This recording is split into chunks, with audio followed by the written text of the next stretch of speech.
Hello tout le monde. Salut les gens. Comment ça va, la bonne idée? Bah, moi, Je pense que ça va. En tout cas, je sais pas, mais moi ça va super. Moi aussi ça va super.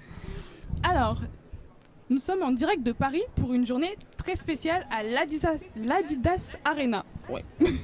3 événements ont lieu aujourd'hui.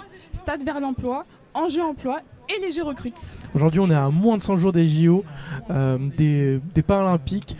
Aujourd'hui on va voir comment Enjeu Emploi a pu changer la façon de travailler du secteur public et privé. Aujourd'hui on va parler avec plein de gens de plein de secteurs différents.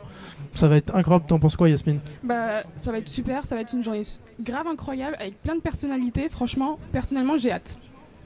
On va parler à des sportifs, du secteur de la restauration, de la sécurité, de la logistique. Je crois qu'il m'en manque un, mais je pense que c'est les principaux. Donc voilà.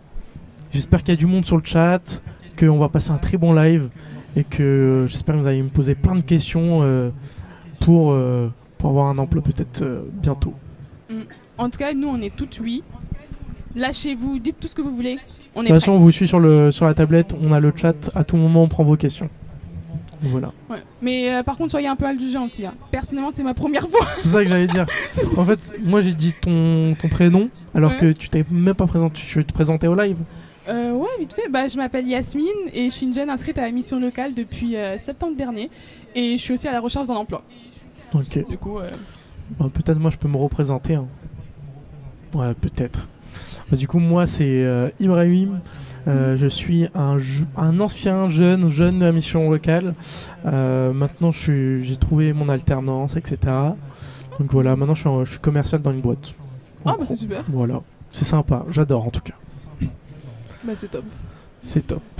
Toi, t'aimerais voir quoi aujourd'hui? Tu voudrais poser des questions. Est-ce qu'il y a un secteur qui donne plus envie qu'un autre? Franchement, en fait, tous les secteurs, je les trouve plutôt intéressants.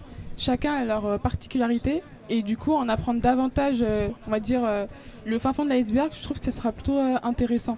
En général, on voit toujours le côté qui est public, ce qu'on voit sur les réseaux ou dans les médias. Mais là, justement, parler avec des personnes qui sont dedans, bah, ça va être plutôt pratique, vu qu'on va en apprendre davantage. Ouais, en plus, la plupart jouent quand même beaucoup le jeu, les entreprises. On peut leur poser plein de questions et on en apprend toujours beaucoup. C'est vrai qu'aujourd'hui, on va avoir, il me semble, on va avoir Sport Solutions, je pense, à 13h ou en fin de matinée. D'accord. C'est qu'on les revoit plusieurs fois sur plein de lives. On va voir d'autres entreprises. Je sais pas si on voit un peu derrière, mais ça commence à se remplir derrière nous, le forum. Donc j'espère on va voir autant de monde que les premières éditions. Donc voilà. Ça va, les gens sont plutôt matinales. Hein. Ça se voit que trouver un emploi, c'est plutôt important. On voit beaucoup de jeunes déterminés avec des CV en main. Donc c'est vraiment top. Je sais pas si tu avais déjà fait ce genre de forum, peut-être pas un jeu emploi, mais... Non, pas du tout. En général, je suis plutôt casanière. Du coup, c'est vrai que j'ai du mal avec les grands espaces. Et c'est vrai que c'est des événements où il y a pas mal de monde, où la circulation elle est assez grande et c'est plutôt compliqué de se repérer ou aller de l'avant. Du coup, même pour moi, c'est vraiment une première. Et au moins, ouais, j'ai l'impression que c'est quand même bien organisé. On peut aller parler directement aux entreprises. Il n'y a vraiment pas de barrière. Je crois que même tu peux te faire recruter sur le moment même. Je me rappelle au dernier salon, j'avais parlé à un jeune de la mission locale de Paris. Il s'était fait recruter directement sur place. Ah ouais? Ouais, il avait eu un contrat direct. Je sais pas si c'est le cas de tout le monde, mais si vous êtes chaud, vous avez la chat, vous pouvez avoir Foncez, des belles surprises. Ça. On est à l'Adidas Arena, comme tu l'as dit au début. On est du coup, c'est Paris 18e, à Porte de la Chapelle. Donc j'espère vous voir aujourd'hui. Voilà. En tout cas, on est là toute la journée. Toute la journée, ouais, c'est ça. De 10h à 15h, 15h30, il me semble. Ouais, c'est ça. Donc voilà. Okay. On va bientôt accueillir Delphine. On attend qu'elle finisse son petit coup de téléphone. Donc voilà.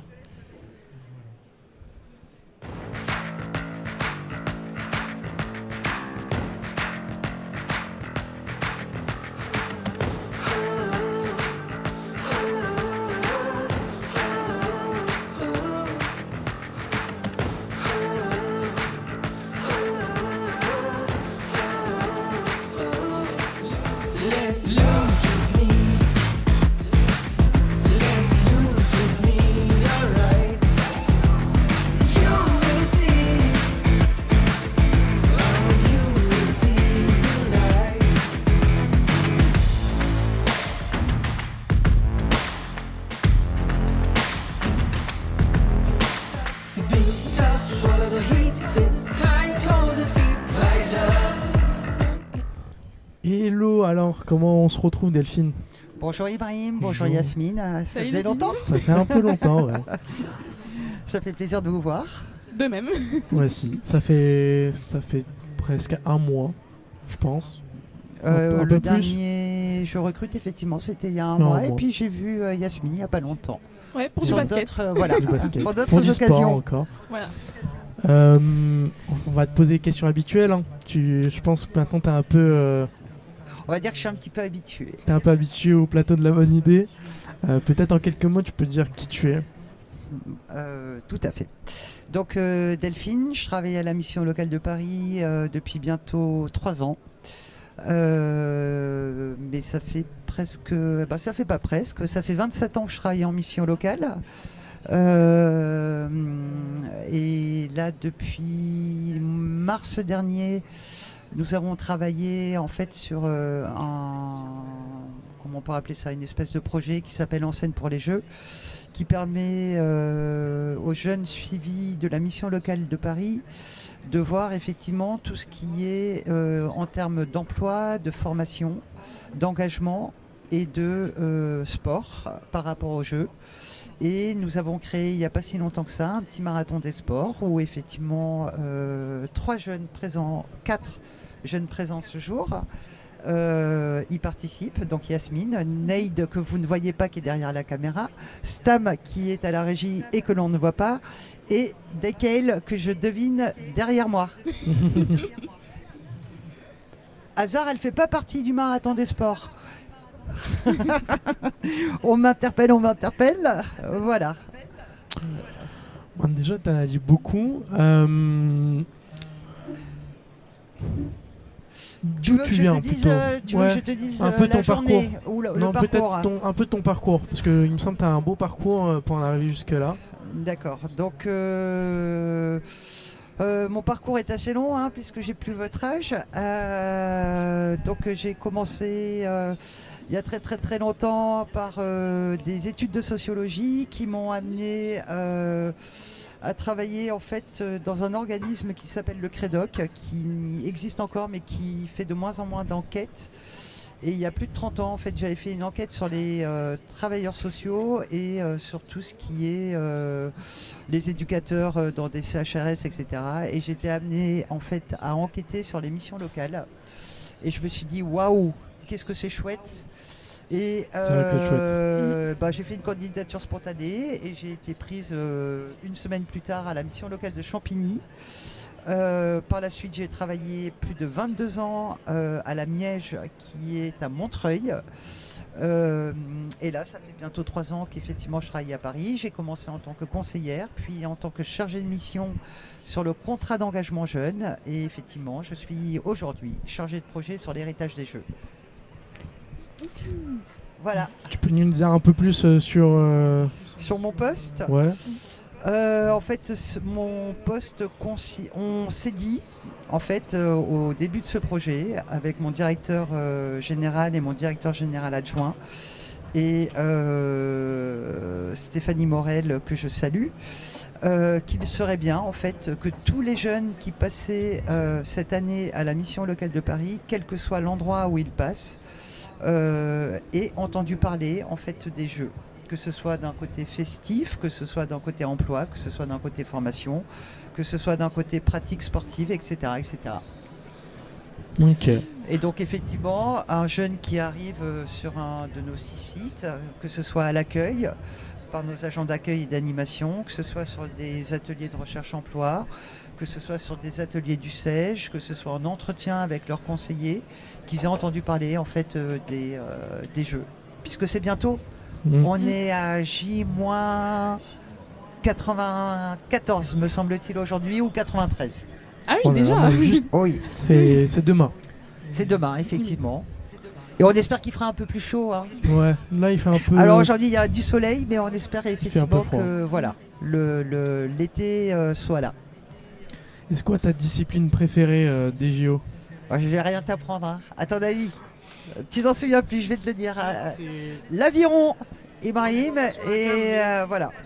En fait, je fais de l'aviron et j'ai réussi dès l'ouverture des places à avoir des places très très très peu chères pour aller voir de l'aviron. Cool. Mais de toutes les façons, c'est un sport qui, je suis très honnête, qui attire très peu de gens, donc je pense qu'il y a encore plein de places.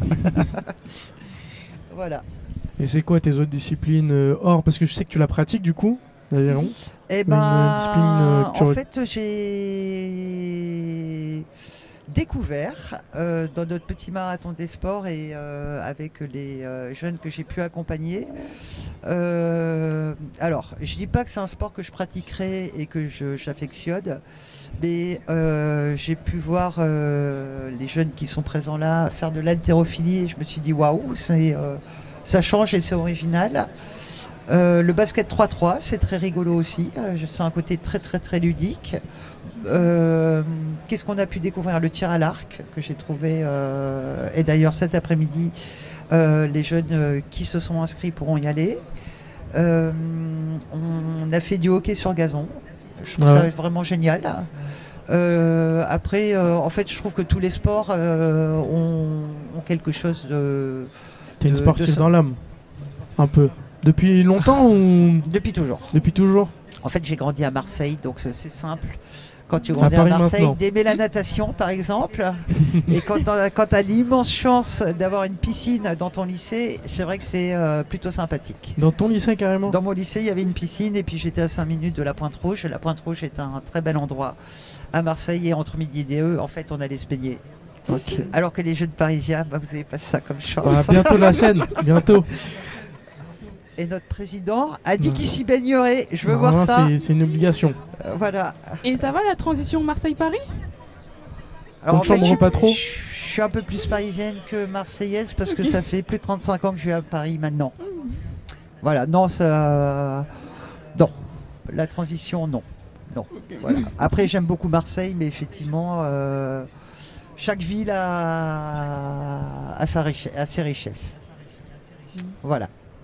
Bah, il me semble que les JO ça se passe pas que à Paris. Effectivement, alors j'essaie de me remémorer, Ouais. mais il y a plusieurs villes hautes. Donc il y a Marseille où il y aura du foot et de la voile justement, Nice où il y aura du foot, Nantes où il y aura du foot, Bordeaux où il y aura du foot, Châteauroux où il y aura du tir à l'arc, Lille, me semble-t-il, il y aura aussi du foot. Il y a quelques villes comme ça, effectivement, où c'est ce qu'on appelle les villes hautes, où il y aura d'autres épreuves. Voilà. Tu penses comment les JO peuvent changer le secteur du travail? Là, on voit qu'il y a beaucoup de secteurs, il y a la sécurité, etc. Comment tu penses Alors, que ça peut changer une ville je ne sais pas si ça va changer la ville, je ne sais pas si effectivement. Alors oui, bien évidemment, durant la période des Jeux, Paris va être transformé et on voit déjà les transformations puisque nous sommes à la Chapelle Arena et que la Chapelle Arena a été construite pour les Jeux. Il y a aussi un autre site qui a été construit pour les Jeux. C'est le centre aquatique olympique que l'on a pu visiter aussi avec certains jeunes de la mission locale. Et certains jeunes de la mission locale pourront aussi aller voir ce que l'on appelle des test events pour le plongeon et la natation artistique sur ce CAO. Voilà. Alors, ce que je pense, c'est que les 5 secteurs en tension qui sont... Alors, on va essayer de s'en rappeler. La sécurité, le transport et la logistique, le nettoyage et la propreté, l'accueil et l'événementiel et effectivement hôtellerie, café, restauration sont les 5 secteurs qui sont en tension aujourd'hui, qu'ils le seront aussi pendant les Jeux et qu'ils le seront après les Jeux. Donc oui, aujourd'hui, il y a un grand nombre d'entreprises qui recrutent dans ces secteurs-là. Et j'espère que toutes les personnes qui sont présentes ce jour auront la chance de repartir avec un contrat de travail. Parce qu'effectivement, on recrute déjà.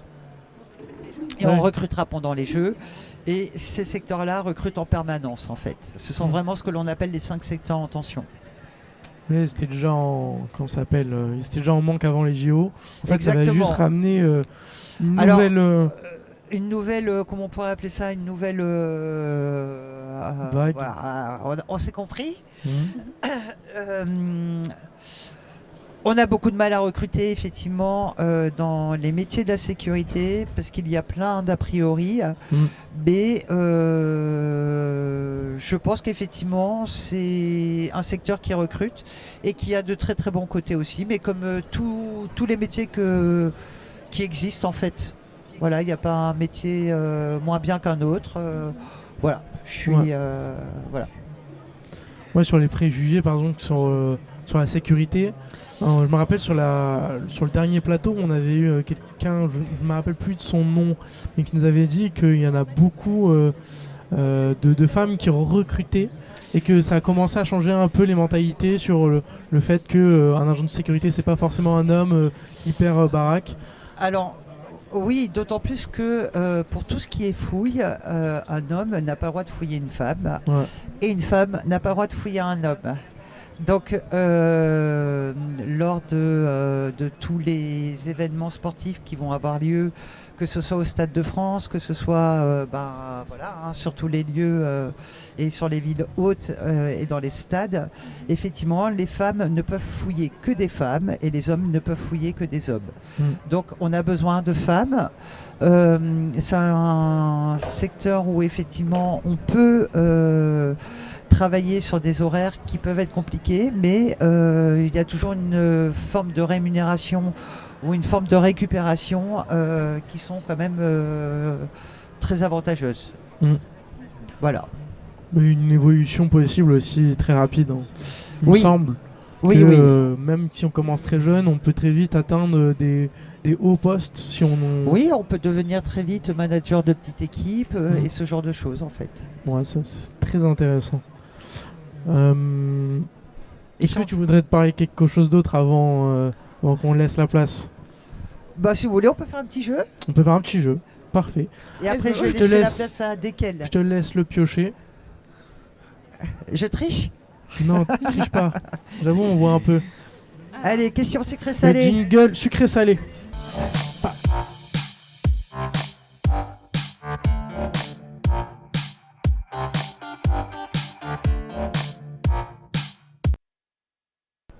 Hop. Okay. Et on commence le jeu sucré-salé. On va laisser Yasmine main innocente. Delphine, tu veux commencer par quoi? Une sucrée ou une salée? Salée. Ouais. Salée. Allons-y. Alors. J'ai peur. Alors, avez-vous un talent caché? Si oui, montrez-le. Ah ouais. Ah oui, c'est très salé. C'est très très salé là. C'est quoi le talent caché? Alors je sais pas si c'est un talent, mais on va dire que alors c'est prétentieux, mais il faut un peu parfois. Je pense que ma bonne humeur entre guillemets facilite beaucoup de choses et que ce soit dans ma vie perso, dans ma vie professionnelle et dans ma vie tout court, voilà. Ce qui n'empêche pas que je peux être parfois de mauvaise humeur et que je peux être un peu du tac au tac, mais en fait je suis assez spontané. Alors la spontanéité a des bons côtés, mais parfois ça en a des mauvais. Mais voilà, c'est... ça dépend des situations. On va dire que c'est mon petit talent caché. Je sais pas si c'est un talent d'ailleurs, mais voilà. Moi je pense à un talent, mais c'est pas très caché. Voilà, plus une qualité. Voilà, exactement. Voilà. Après, talent caché, je sais pas. Bon, je pense qu'on peut passer à une petite question sucrée. Allez, vas-y. Un peu plus cool. Alors...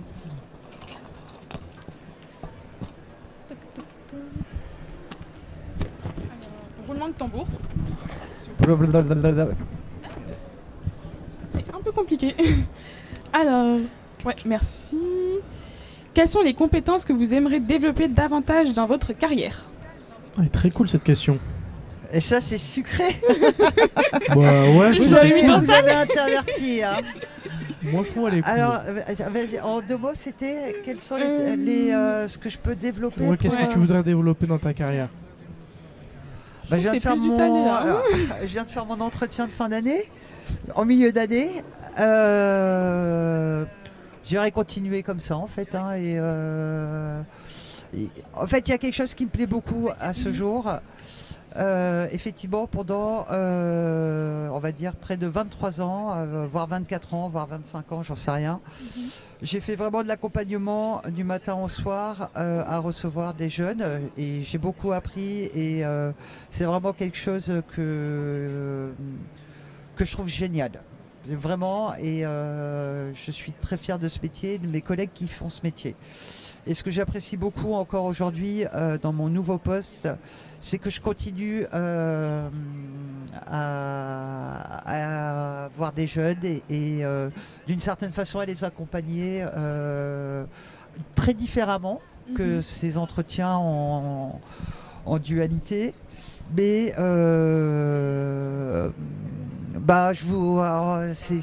voilà, c'était peut-être bateau, mais je vous aime les jeunes, voilà. En gros, et c'est ce qui fait qu'effectivement, je fais ce métier depuis bientôt 30 ans en fait, voilà.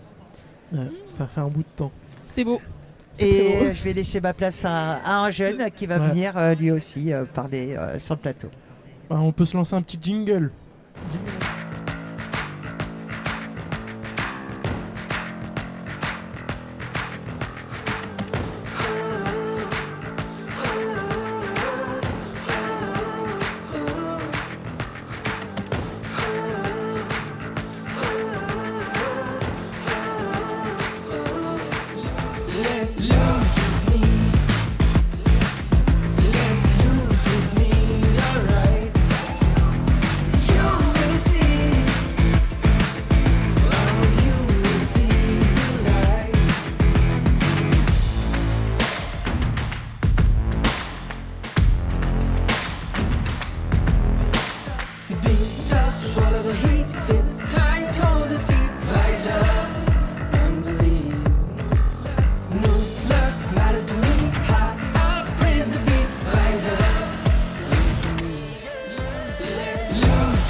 Et on se retrouve.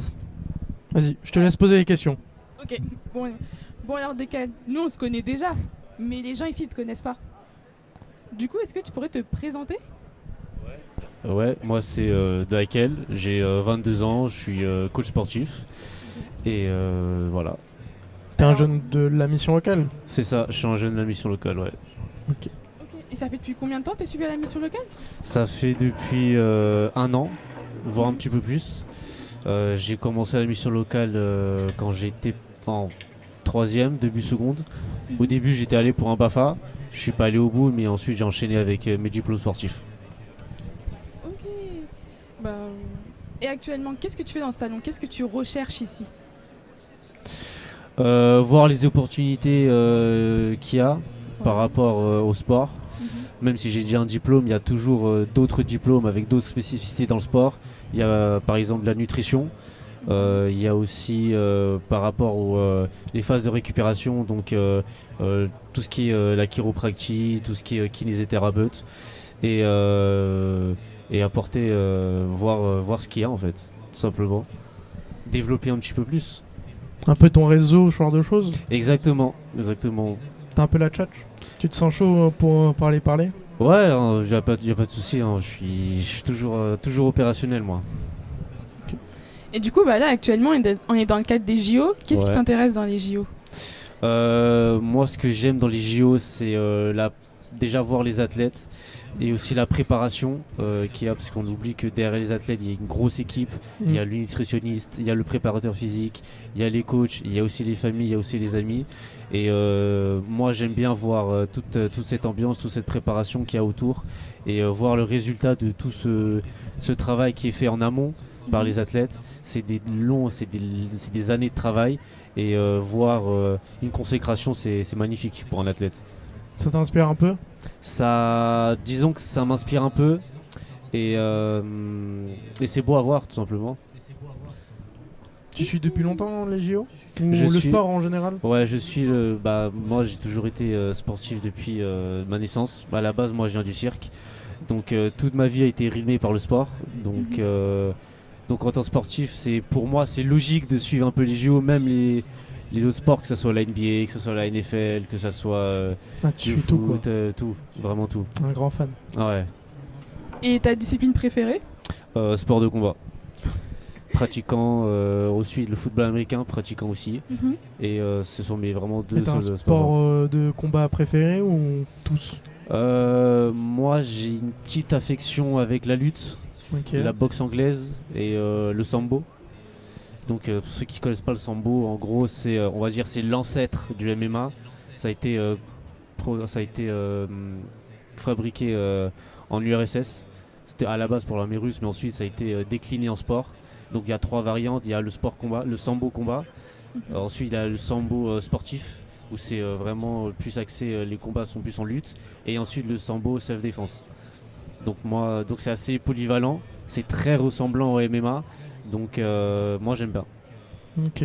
T'étais plus Baki ou Doumbé il y a quelques mois?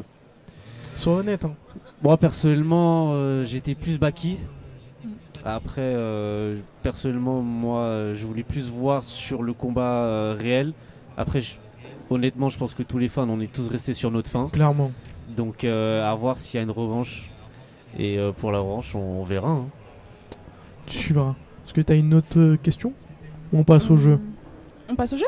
Je pense qu'on peut passer au jeu. Je te laisse piocher un petit jeu dans cette petite tasse toute mignonne. Les yeux fermés, il joue le jeu. Hein. Jingle, tu préfères quoi dans la vie?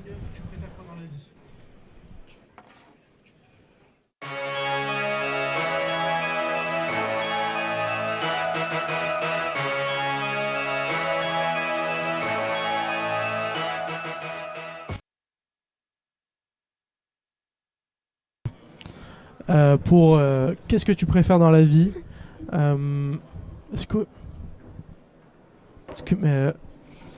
venez, on va faire jingle sucré-salé.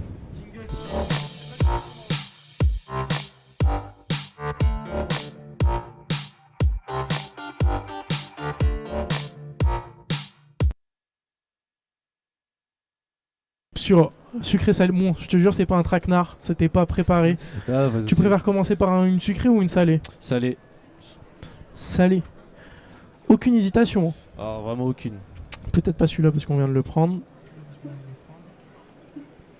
Peut-être même faire 2 salés. Hein. Bah, le sport où j'étais le plus nul. Le sport où j'étais le plus nul, c'est ping-pong et le foot, je dirais. Le foot et le Ouais. ping-pong. Ouais. T'as fait quand t'étais plus jeune Ouais, quand j'étais plus jeune, à l'école. à l'école? Et donc, en fait, j'étais vraiment pas du tout attiré par ces sports-là. Même si le foot, je le jouais avec mes potes, mais je me Ça- voyais pas dedans ouais. en fait. Donc, c'est ce qui explique peut-être ce qui. Pourquoi t'étais pas à fond quoi? Ou tout simplement, j'avais pas de talent pour ça. Peut-être aussi. Bah peut-être on se reprend une salée ou moi aussi, nous aussi on peut répondre au pire au sport au plus nul. Vas-y. Où Hein. t'étais nul en sport? Non, moi j'étais forte partout. Oh t'es une menteuse. Oh la menteuse. Qui te croit? Non, mais les sports que j'ai pas pratiqués, ça compte pas aussi. Hein. On est d'accord. Mais c'est sûr t'as pratiqué un sport, Voilà. t'étais pas ouf. Si c'était ma Carrément, première fois. à la cam ça fait. Non, mais je Il y sais a de des quoi choses. il parle. Il parle du basket. Non, Ah. le basket, ça c'est un autre monde. Comme C'est ça, pour c'est un autre monde. C'est un autre Ça monde. reste un sport. Hein. Je crois que vous jouez au basket, c'est ça? Vous avez Ouais. joué le caméraman. Vous avez tous joué au Justement, basket? ouais, dans le cadre de la mission locale, on Et a donc eu t'étais nul, c'est ça? Bah, j'étais pas nulle vu que c'était ma première fois. Tu confies. Elle était comment? Ça va. Bon, caméraman il dit ça va. Toi t'en penses quoi? Coach. Coach. Ça va. Ça peut Et il a aller. dit un ça va mitigé. Hein. Très On peut mitigé. faire Voilà. mieux. Bah moi le sport où j'étais le plus nul je crois c'est comme toi, c'est le foot. Hein. Ouais. Le foot ça m'a jamais donné envie. Grand mal que j'étais goal. Voilà. Ceux qui aiment pas trop le foot ils se mettent goal parce que ça me Ouais. bon moi c'est la seule Ah. place que personne veut prendre. Je la prends, voilà. Ouais, c'est vrai. Comme ça, on joue. Hein. Peut-être on se reprend une autre salée. Parce qu'on est un peu joueur ici. Légèrement, Comme ça, légèrement. Légèrement. Ouais, elles sont très salées ces questions. Je te laisse la lire. Bon, je l'ai choisi, je te promets, j'ai pas regardé. Donnez-nous un de vos plus gros défauts. Moi perso, c'est le fait que je sois têtu. Un gros têtu depuis Je longtemps. suis un gros têtu, j'aime beaucoup faire les choses à ma manière. Ce qui n'empêche pas d'écouter les conseils, mais même si j'écoute les conseils, je préfère quand même le faire à ma manière. Genre, t'as un exemple à nous donner? Oui. Par exemple, quand on me demandait... par exemple, quand j'étais sur ma formation sportive, Mhm. on devait programmer une fiche de séance, donc qui est programmée d'un échauffement, un corps de séance et un retour au calme. Et en fait, pour les exercices, moi j'avais mes propres exercices que je voulais faire. Après, les instructeurs m'ont dit non, je te conseille de changer d'exercice. Mais moi j'ai dit non, je vais le faire, t'inquiète pas. Ils m'ont dit tu vas galérer. J'ai dit non, t'inquiète. J'ai plus ou moins galéré. Et après, j'ai vu qu'en fait, fallait les écouter. Du coup, j'ai changé d'avis et j'ai changé mon programme. T'as besoin de voir pour. C'est ça. Tu peux pas dire bon, non, je l'écoute, C'est on ça. verra. Tu Ouais, dis moi voilà. j'ai besoin de tester mon truc pour confirmer C'est ça. s'il avait raison ou pas quoi. Ouais, voilà, c'est exactement ça, ouais. Est-ce que Ok. toi t'as un pire défaut, Yasmine? Mais moi, je suis parfaite, j'ai pas de défaut. Mais c'est toujours la même rengaine, on dirait un disque rayé. Non, plus sérieusement. Ah, en fait, c'est pas une question facile, hein. Bah c'est salé. Toi qui disais que c'est salé, là c'est bien salé. Hmm, Un gros défaut que t'as. Bon là tu fais genre que tu réfléchis, tu sais très Ouais. bien. Non, De je quoi suis tu veux parler mauvaise joueuse. J'aime pas perdre. Pourtant, ça m'arrive. hein, Carrément, mais, caméraman, il m'a fait. Ça, c'est vrai, ça. Carrément que ça confirme. Faut pas écouter l'invité et le caméraman, s'il vous plaît. Ils ont tort. Oui. Moi je pense Et pas. j'ai peut-être Moi, un je leur petit fais côté confiance. autoritaire aussi. Mais Si. c'est mon côté grande sœur, c'est pas de ma faute. Ah ouais, Du c'est. coup, c'est pas de ma C'est faute. c'est Voilà, pas ma faute. C'est Joker. Joker C'est carrément. Joker. Moi je crois mon pire défaut c'est aussi têtu. Hein. Têtu, moi j'aime trop faire comme moi je veux, point. Laissez-moi tranquille. Ouais, c'est ça. Je crois que je sais tout alors que bon, c'est pas. Ouais, c'est pas, ouais. Parce qu'on se renseigne beaucoup et tout. Là par exemple dans mon alternance j'ai l'impression que j'ai fini le jeu. À chaque fois je me rends compte que j'ai pas fini le jeu quoi. Ouais, c'est. Ouais. C'est plus complexe. Bah ouais. Mais ça, c'est le défaut de base, ça marche pas le têtu. Comment ça c'est un défaut de base? Il y a des gens si, qui sont c'est pas un- c'est têtus. pas un Hein. défaut. Mais ça, c'est les défauts que vous mettez en avant lors d'un entretien pour montrer que vous êtes motivé, vous avez Non. la niaque un peu. Moi je pense C'est pas. hein. genre, vous avez vos idées. Tu- enfin, c'est vous- horrible.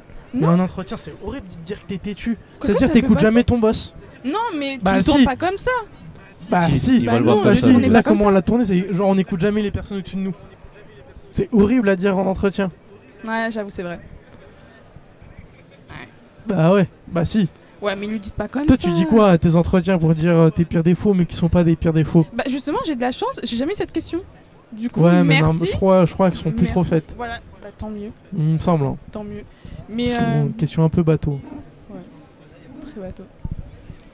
Tu t'attends à quoi comme question, toi, sur le salon là? Tu vas parler sur le sport Je pense que ce sera plus axé sur le sport. Ouais. Mhm. Donc, peut-être je m'attends peut-être les débouchés qu'il y a dans le domaine du sport. Comment ça se passe une formation, comment y accéder, concrètement qu'est-ce qu'on voit dans ces formations, qu'est-ce qu'on demande en tant que compétence, en tant que coach sportif, parce qu'il faut quand même avoir certaines qualités, il faut quand même aussi certaines compétences, et ça c'est ce qu'ils vont voir. Parce que aujourd'hui tu fais une formation, sauf que demain c'est toi le coach, donc c'est toi qui donne les cours, tu es quand même responsable des élèves que tu as, tu peux pas te permettre de faire n'importe quoi ou de les blesser parce que tu as fait un exercice qui leur correspondait pas en fonction de leur niveau ou en fonction de leur pathologie. Donc toi, ton but, c'est de rester formé, essayer d'avoir C'est- des nouvelles choses constamment, quoi. C'est ça, parce que en fait si tu veux le sport c'est un monde qui évolue de jour en jour. Il y a en plus de ça là, au niveau technologique, au niveau scientifique, ça va beaucoup impacter le sport. Il y a aussi il y a beaucoup d'études Comme par exemple l'éternel débat de est-ce qu'on fait un étirement avant la séance ou après la séance. Alors, Il y en a qui disent que c'est mieux le faire avant. Ouais. Ensuite, ils disent qu'il y a eu des études que vaut mieux le faire après. Parce que comme on déchire des fibres musculaires au moment de faire un exercice, le fait d'étirer, tu le déchires encore plus. Donc en fait, au final, tu te blesses plus. Sauf que bon, c'est l'éternel est-ce débat que toi, t'as un avis dessus? Moi, j'ai Sur un ton avis ressenti, dessus. peut-être. Ouais, bah après moi, mon ressenti en tant que sportif, je sais que les étirements, on le faisait avant. Ok. Mais c'est vrai que plus tard dans les soirées, je sentais un peu plus les crampes. Après, dès que je faisais les étirements après séance ou le lendemain, la veille, je sentais beaucoup moins les courbatures et les crampes. Ok. Donc voilà. Peut-être, je pense qu'on t'a pas posé la question, t'as un sportif préféré? Ouais. Alors moi, c'est par discipline. En boxe anglaise, je dirais Canelo Alvarez. Cruz, Pitbull. Après en MMA, moi j'aime beaucoup BSD, Benoît Saint-Denis. Ouais, j'aime moi aussi, beaucoup, je kiffe. j'aime beaucoup Dommage ce qu'il apporte. qu'il a perdu son fight, C'est vraiment avec son dommage. infection, etc. Ah, vraiment. Mais il est trop allé dans la bagarre aussi. Exactement, mais bon, c'est C'est un bagarreur. C'est un ancien opérateur, Ouais. donc en soi, il a les gènes de la guerre, comme j'ai envie de dire. Donc c'est normal qu'il part au contact comme ça. Et après, moi j'aime beaucoup, même si je trouve qu'il est un petit peu surcoté, c'est Khamzat Chimaev. Ok. Après, au niveau de la lutte, on peut rien lui reprocher. Mais j'aimerais voir un petit peu plus de striking de sa part, par contre. Ok. Peut-être un sportif préféré, Yasmine? Je suis pas très sport, du coup non. Aucun sport. Même, je sais pas. Je me sens un peu jugée là. Un peu une icône de la France. Tu connais pas un sportif. Bah, dis-moi un sportif que tu connais. De nom, c'est tout? Bah ouais, parce que du coup, Tony Parker. voilà, c'est ton sportif préféré. Mais t'es nul en basket, donc bon. Mais je suis pas nulle. C'était ma première fois. On peut pas être Et nul la que première des fois. excuses, que des jokers, j'entends moi. Je me sens fortement jugée ici. Non, même pas. Hein. J'ai pas signé pour ça. Même pas. Même pas. Moi, je pense mon sportif préféré en général, ça doit être un. Je sais pas dans quelle discipline, mais. Genre. Attends, j'essaie de voir. Qu'est-ce que je pourrais dire? Moi, en vrai, MMA Baki, j'aime trop. Hein. Franchement, j'aime trop. Et je sais pas, j'aime trop son storytelling, comment il est trop calme et tout. Ouais, Bon, maintenant, c'est il ça. se lâche un peu après le combat. Ouais. Donc voilà. Je pense qu'on peut finir sur ces quelques mots. Je sais pas si t'as peut-être un mot pour la jeunesse. Oui. Pour la jeunesse, si jamais vous êtes en décrochage scolaire et vous ne savez pas quoi faire, allez à la mission locale. Ouais. Parce que le gros avantage, c'est qu'ils proposent beaucoup de formations. Ils sont en lien avec énormément de structures de formation. Donc vous allez voir une conseillère, vous leur dites clairement votre projet. Et en fait, eux, ils vous guident. Par exemple, moi, c'est ce que j'ai fait pour le coach sportif. Donc je suis arrivé, je leur ai dit que je voulais être coach sportif, que ça m'intéressait. J'avais déjà fait mes petites recherches à côté. Mais au final, ça n'a pas abouti parce que je me suis pris trop tard en fait. Je devais partir sur un BPGEPS, mais comme il faut être en alternance, j'ai pas trouvé l'alternance parce que soit ils étaient pris, soit ils en faisaient plus. Donc je me suis rabattu sur la mission locale. Et ensuite, ils m'ont amené à Impulsion 75. Karim, gros big up à toi, Ami Rouge, toute l'équipe. Grosse équipe, grosse pédagogie, très bons instructeurs. Et c'est grâce à eux que j'ai pu faire mes formations et mes Parfait. diplômes. Moi aussi, DESCO, j'ai trouvé une formation après. Une Ouais. mission locale qui m'a aidé pareil. J'aurais été à l'école vers 14 ans. Et on trouve la mission locale t'accompagne même pas que sur les formations, mais plus sur Ouais, surtout qu'est-ce que sur t'as le besoin logement, de vision, surtout, etc. ouais. Donc, allez à la mission locale. Ouais, vraiment. Sur ces beaux mots, on passe à l'invité suivant. Jingle.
on se retrouve avec un nouvel invité qui est un peu connu du plateau de la bonne idée, mais je vais quand même le laisser se présenter en quelques mots.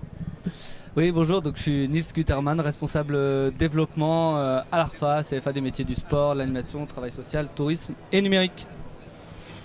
Maintenant, t'es rodé, hein. Ah ouais, je suis un permanent. Là, ils m'ont fait signer un contrat de travail ici. Ouais, je pense. Hein. Voilà, Tu m'avais dit le succès maintenant, t'avais changé de numéro, on te reconnaît dans la rue. C'est difficile, mais bon, je suis fier de représenter le CFA ARFA. Voilà. Tu viens d'où du coup? Moi, toi, personnellement. ma zone géographique ou Non, mais ton parcours un peu. Mon parcours, donc oui, moi je suis de base, j'ai fait un bac STG, puis après j'ai fait une formation d'éducateur sportif, et donc c'est via cette formation que j'ai intégré, parce que j'étais en contrat d'apprentissage avec l'ARFA, et quelques années plus tard j'ai intégré en tant que salarié l'organisme avec qui j'étais en contrat d'apprentissage. C'est hyper cool. Ça veut dire t'étais tellement bon quand ils t'ont formé, ils t'ont repris quoi. Alors, ils ont dit on peut pas laisser cette pépite partir quoi. Voilà, exactement. Enfin, c'est pas exactement ça. C'est en fait avec les années, en fait, je suis devenu juré sur des événements que l'ARFA organisait. Okay. Et en fait, par le réseau, du coup, parce que c'est un métier aussi de beaucoup de réseaux et le monde du sport et de l'animation, qui font que j'ai pu re-rentrer en contact avec l'ARFA. Ils cherchaient quelqu'un à l'accueil à l'époque. Et donc j'ai intégré à l'accueil l'ARFA.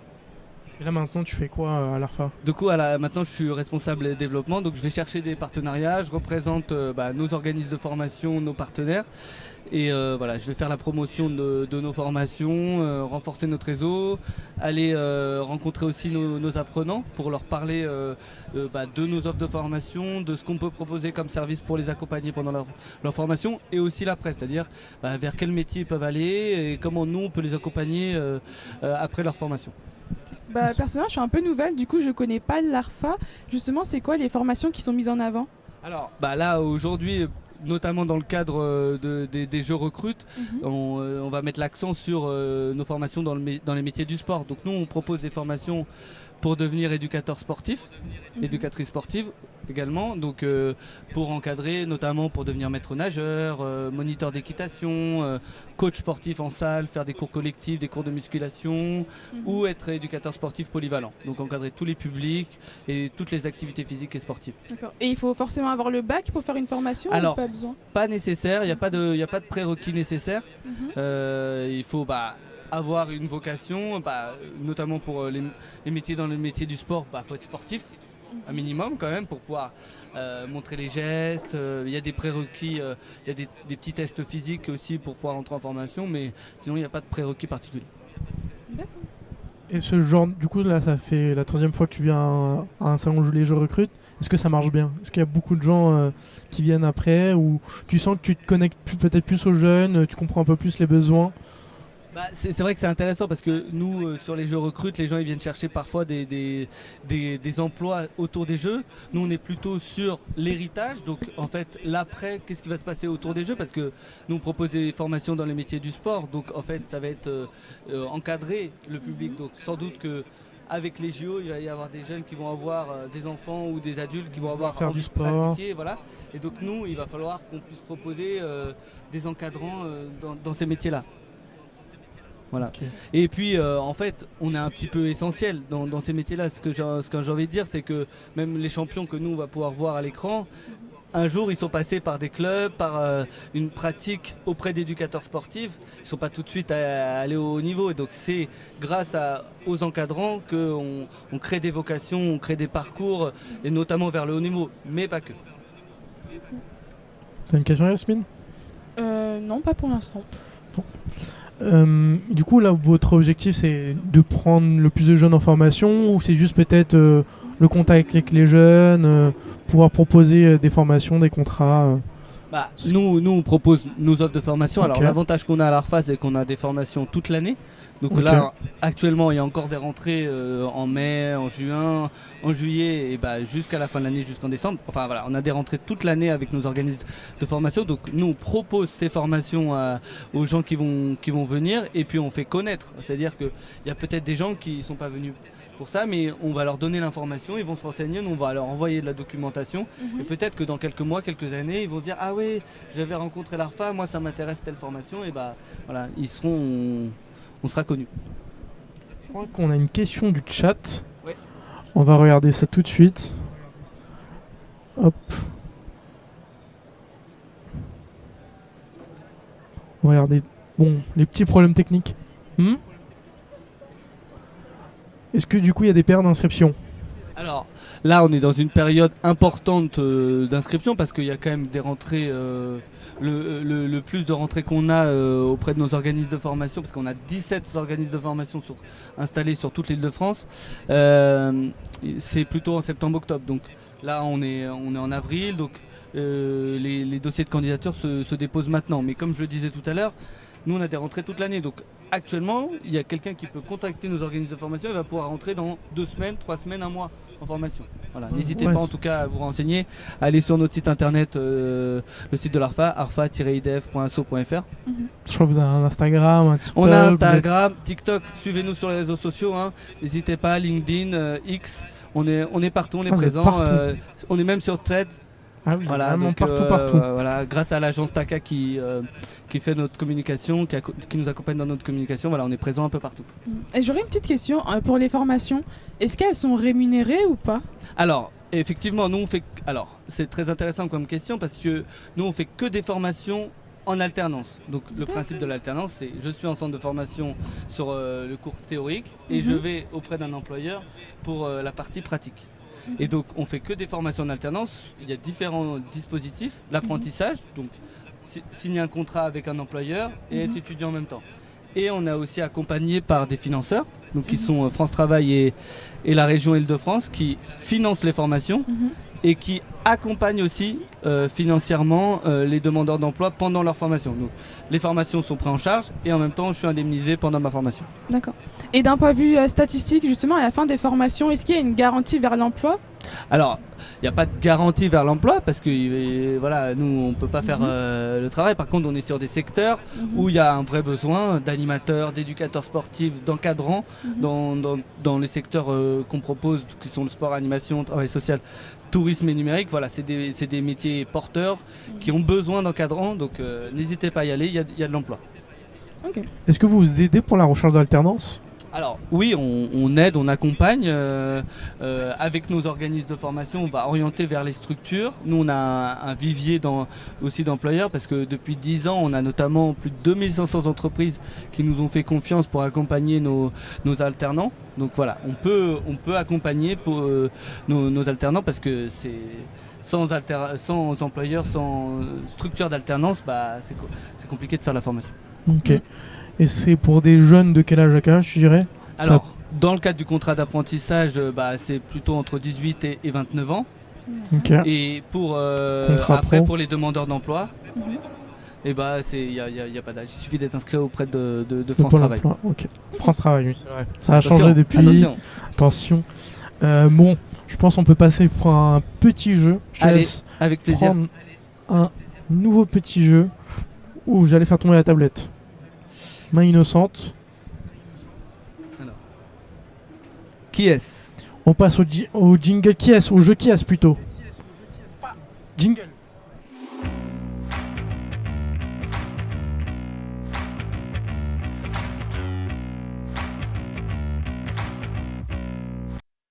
Qui voit le... Oui, il voit avec nous. Okay. Alors, on se retrouve pour qui est-ce. Le but, ça va être de reconnaître les sportifs qu'on va avoir à l'image. Je laisse la régie mettre le premier sportif. Ils sont comme ça sur leur régie.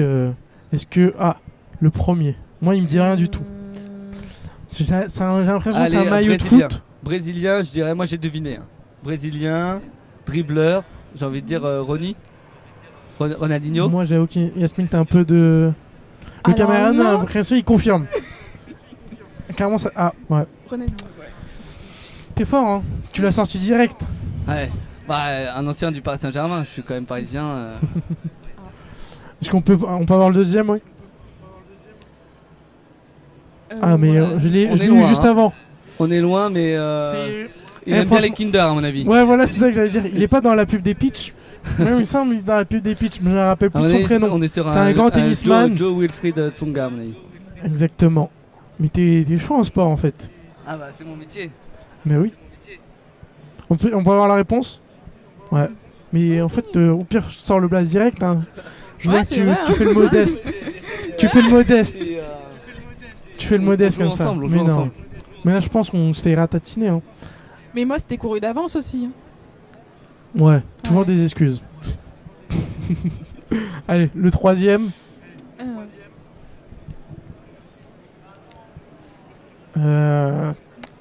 Mais je suis si nul en sport. Oula. Je sais pas. Je suis pas compliqué. Manchester, un maillot de Manchester, mais alors là, la tête me parle pas trop. Caméraman, t'as pas une idée? Tu sais pas du tout. La régie, un indice? Vas-y. Pas du tout un indice Ok. en régie. Pas du tout d'indice. Je pensais que c'était un indice, on m'a pas du tout donné un indice. On peut pas avoir un joker, non? C'est juste Manchester. Est-ce qu'on peut avoir la C'est réponse? le maillot de Manchester. Ah, Gérard Piqué. Mais Ah ouais. non. Ah ouais, c'est vrai qu'il a changé. Hein. Ah, il a bien changé. On peut avoir le quatrième, je pense. Alors. Mais là, ça me dit encore moins. Ah, si, quand même. Quoi? Je suis si nul. Une des plus grandes nageuses françaises. Mais vraiment, je suis si nul en sport. Elle a un frère aussi qui fait de la natation. Non, mais vraiment, je sais pas. Mais... Laure Manodou, non. Mais oui, mais c'est incroyable. Le caméraman l'avait. Elle était jeune, c'est... Caméraman, tu peux prendre ma place aussi, hein, le temps qu'on y est. Non? Non, Non. il a refusé. Bah, je pense là, on en a fait quelques-uns, on va les laisser pour les prochains invités. Mais je vois que t'es bien calé en sport. Merci. C'est quoi ta discipline préférée des JO? Ma discipline préférée des JO, tiens, bonne question. Que tu pratiques, celle que tu préfères? Bah moi j'aime bien le foot, mais bon pour les JO j'avoue que j'ai pas trop envie de regarder le foot. Plutôt aller l'athlétisme, les records du monde là. Je pense qu'on va avoir des performances assez incroyables sur notamment là le perchiste du plantiste qui vient de battre de nouveau le record du monde. Je pense qu'on va avoir des belles performances en athlétisme et on espère du côté français aussi. Ok. Et tu t'en pratiques du coup du sport? Ah ouais, moi je fais un peu de foot, je fais un peu de volley aussi. Ok. Nos volleyeurs qui sont champions olympiques en titre d'ailleurs. Donc on espère qu'ils vont garder leur titre. Voilà. Tu penses que pour les jeunes, c'est une vraie opportunité le sport pour aller vers l'emploi? Je pense, oui. Et puis c'est en fait le sport, c'est aussi un moyen, voilà, de s'épanouir, de trouver sa voie, voilà, et donc potentiellement de trouver un emploi avec nos métiers d'encadrant. Je pense on peut se dire quelques petits mots. Est-ce que tu as peut-être un dernier mot à dire aux jeunes?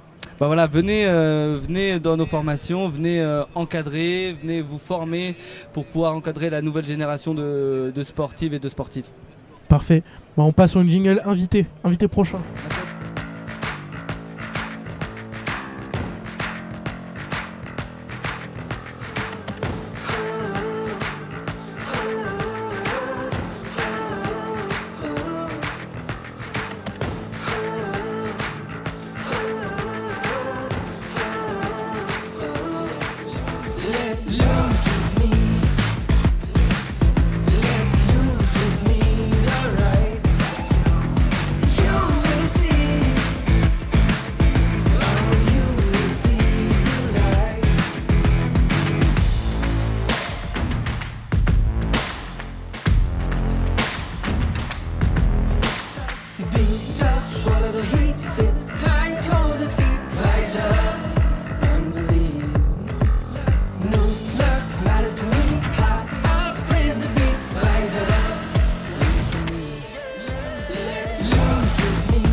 Et on se retrouve avec un nouvel invité qui est déjà venu sur le plateau en septembre.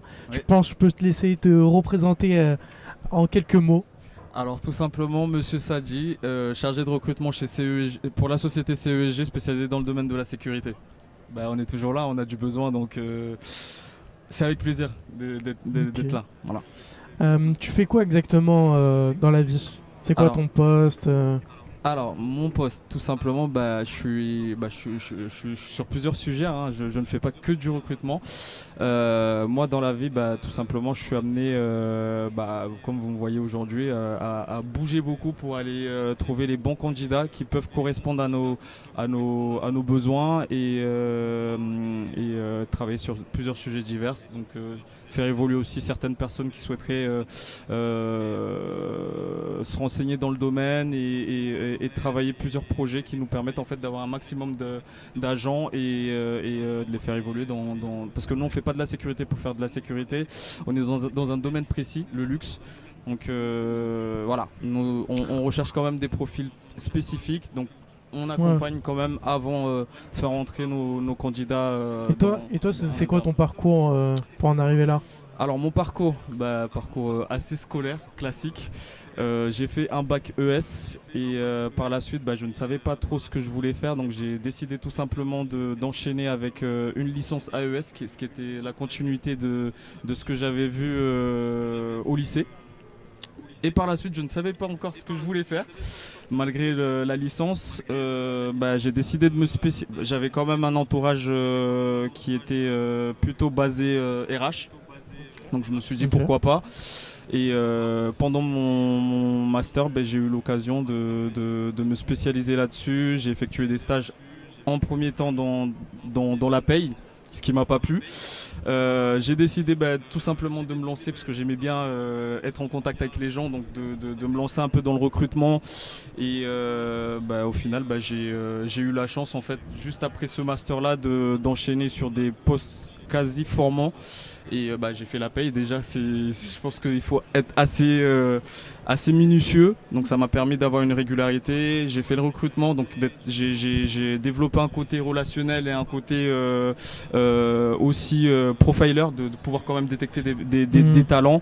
Et d'un côté, j'ai fait aussi de l'accompagnement. Donc j'ai accompagné plusieurs types de profils. Donc ce qui m'a permis aujourd'hui d'être aussi pas que sur du recrutement, polyvalent mais polyvalent. Donc j'ai été sur de l'accompagnement de tout type de profil, hein, du qualifié à des personnes qui sortaient de prison. Par exemple, là c'était de l'insertion, donc j'ai été amené à surfer sur plusieurs types de profils. Et en quelques mots, c'est quoi ton entreprise? Votre entreprise plutôt.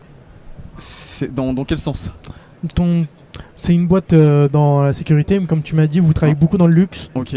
Donc peut-être expliquer un peu plus. Alors, c'est quoi un peu en quelques mots votre ligne directrice? Ok. Alors CESG, c'est une société qui existe depuis plus de 25 ans. Je pense que beaucoup ne le connaissent pas, surtout pourquoi? Parce que justement on est spécialisé on reste dans notre domaine, donc c'est le luxe, donc on est vraiment on fait pas de la sécurité pour faire de la sécurité, c'est vraiment dans un domaine où on se dit que on fait de la sécu, mais il y a quand même des postures qui sont différentes de ce qu'on peut voir dans le classique, par exemple, d'accord. Et nous en fait, si vous voulez, de l'ADN qu'on a, c'est que on recrute des agents pour des grosses boutiques de luxe sur Paris et Cannes. Mais pour le faire, tout simplement, déjà dans un premier temps, on regarde des gens qui sont quand même bien, qui ont un profil qui en fait une personne qui se présente bien, tout simplement, qui a une bonne. Mais du coup, la boîte exactement, c'est du coup vous recrutez des agents de sécurité pour les mettre dans des boutiques de luxe. Pas que ça, on a la chance. C'est quoi exactement? Alors, en fait, si vous voulez, l'ADN c'est le luxe, mais on ne fait pas que ça. Hein. On a la chance en fait d'aussi travailler avec des sites tertiaires. Donc on a énormément de sites étatiques où c'est du premium, ça reste quand même du luxe encore parce que le public qu'on reçoit, c'est des ministres, ça peut être le président de la République. J'ai déjà été amené à ramener des jeunes pour faire de la sécurité pour le président de la République, par exemple. Donc ça nécessite quand même une posture, une bonne présentation. Si je recrute juste pas pour combler un trou. Enfin, c'est vraiment pour que la personne aussi puisse voir la différence entre les différents secteurs et les différents domaines dans le domaine de la sécurité. Parce que voilà, les gens, quand ils entendent parler de sécurité ou agent de sécurité, ils ont l'image du vigile qui est devant Carrefour, qui court derrière quelqu'un qui vole une bouteille de champagne. Mais c'est pas du tout ça. Même en boutique C'est de pas luxe, que ça. voilà. Et même en boutique de luxe, c'est pas ça. Vous courez pas derrière quelqu'un qui vient voler ou quoi que ce soit. C'est vraiment de l'intelligence, c'est de la C'est de la dissuasion, prévention, c'est de la prévention. Il y a une posture à tenir. Limite, c'est 80% du poste, c'est votre présentation. C'est vous. Avant même que je parle de sécurité. Mais D'accord. du coup, vous faites que du recrutement ou il y a aussi de la formation à côté? C'est ça que j'allais Alors poser. on a essayé de former au tout début, mais je pense que beaucoup de gens ont pu le voir. Il y avait énormément de complications au niveau du CNAPS, donc c'est Pour avoir la petite voilà, carte, c'est le système qui nous permet en fait d'autoriser déjà une personne à rentrer en formation. Mhm. Déjà si on n'a pas ça, donc forcément on peut pas intégrer la personne en question. Donc on avait énormément de retard, sachant qu'il y a des besoins en interne qui tournent. Donc on a décidé de tout simplement laisser cette tâche-là au Pôle emploi. Donc le Pôle emploi vous envoie des gens voilà, qui sont déjà formés. pas forcément, en fait, on est en étroite collaboration avec eux. Des fois même nous, on sourçait des candidats qui postulaient chez nous sans avoir la carte pro. Et on les transmettait directement à des centres de formation ou vers le Pôle emploi pour pouvoir justement avoir les dispositifs qui leur permettent d'avoir après quand même. voilà, Ok. et on les obligeait pas non plus à revenir vers nous directement, mais nous l'idée c'était juste de les informer Les accompagner voilà, un peu sur. un peu les accompagner et l'idée qu'ils aient une carte pro et qu'ils puissent peut-être exercer dans le domaine Mais futur. tu sais, une Oui. carte pro, ça se fait en combien de temps? Moi, il me semble que ça peut être assez rapide. Là actuellement oui, mais au moment où on avait le besoin de former, c'était un peu compliqué. Après là maintenant je sais pas trop, mais de ce que je vois en tout cas ça a l'air d'aller très rapidement. Ouais. Donc Il me semble en 2-3 mois, il me semble le dernier plateau, on avait accueilli quelqu'un qui gérait la Même formation. Il Moi. me semblait en quelques mois on pouvait avoir la carte. Même moi, hein, je pense Ouais, de peut-être ce moi. que j'ai. Moi j'ai j'avais vu, entendu un truc comme 8 semaines. Je dirais moi parce que Si. là depuis ce matin j'ai que des gens qui sortent de très récemment de formation et ouais. Sur ton stand Exactement, et j'en ai déjà qui ont leur carte pro alors que ça fait que 3 Ouais, semaines, ça peut être très 2 vite, semaines, quoi. ouais, 3-2 semaines de fin de formation quoi. Ok. Donc, Et justement, ça- j'avais une question. Oui. Ah, bah, il y a le chat qui interagit. Tu peux poser Alors, ta question le entre-temps, temps que je vais chercher. Vu que vous travaillez dans le luxe, dans le Mhm. cadre des JO, vos agents de sécurité, ils vont être positionnés où? Alors nous, on a la chance de commencer dès maintenant, mais pas sur les JO. Donc on a la chance de travailler avec la Fédération française de tennis. Donc on va être sur Roland Garros. Ok. Donc ça va être du premium aussi. Donc Gros event. c'est du VIP.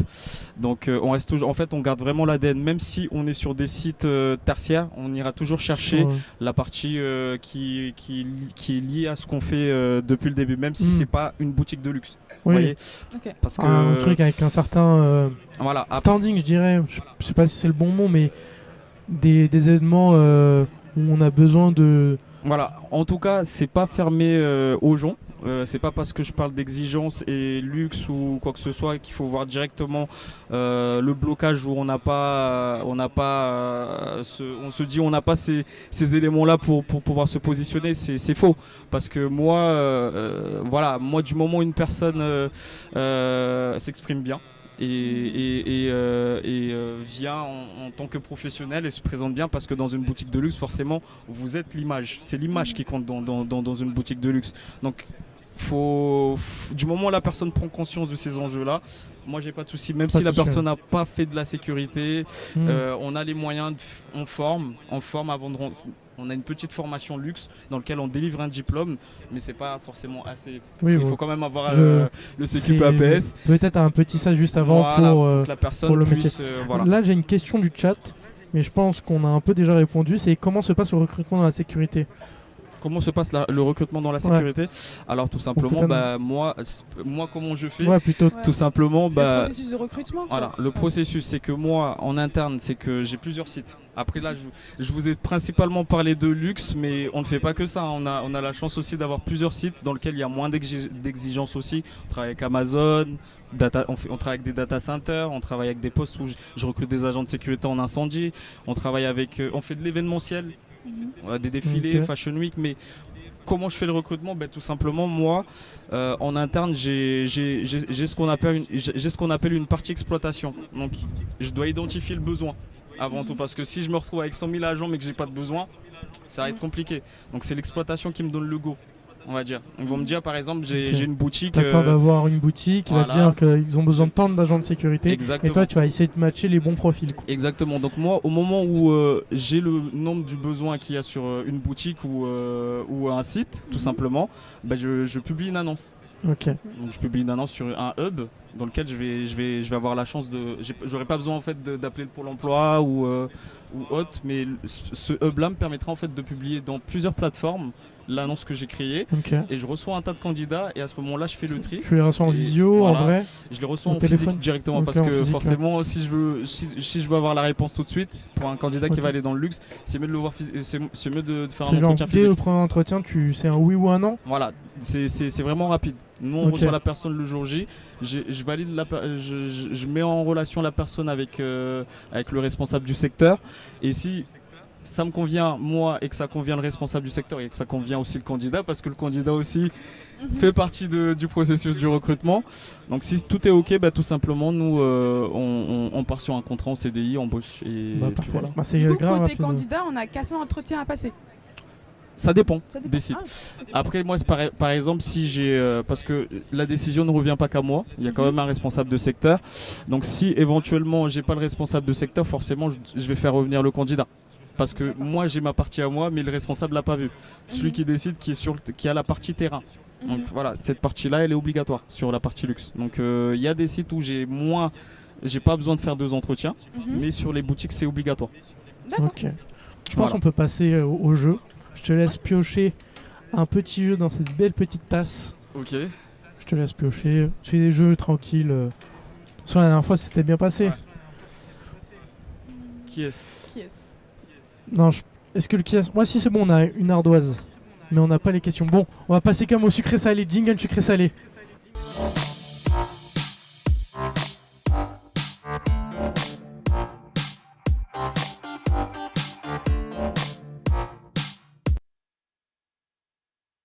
Ça a repris.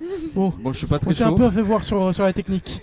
Bon, on va refaire du sucré salé, mais promis, la prochaine fois on fait un qui est. Avec le prochain invité, on laisse pas le choix. Tu préfères commencer par une question salée ou sucrée? Sucré. Sucré. On passera quand même à la salée. Alors, je vais choisir un papier.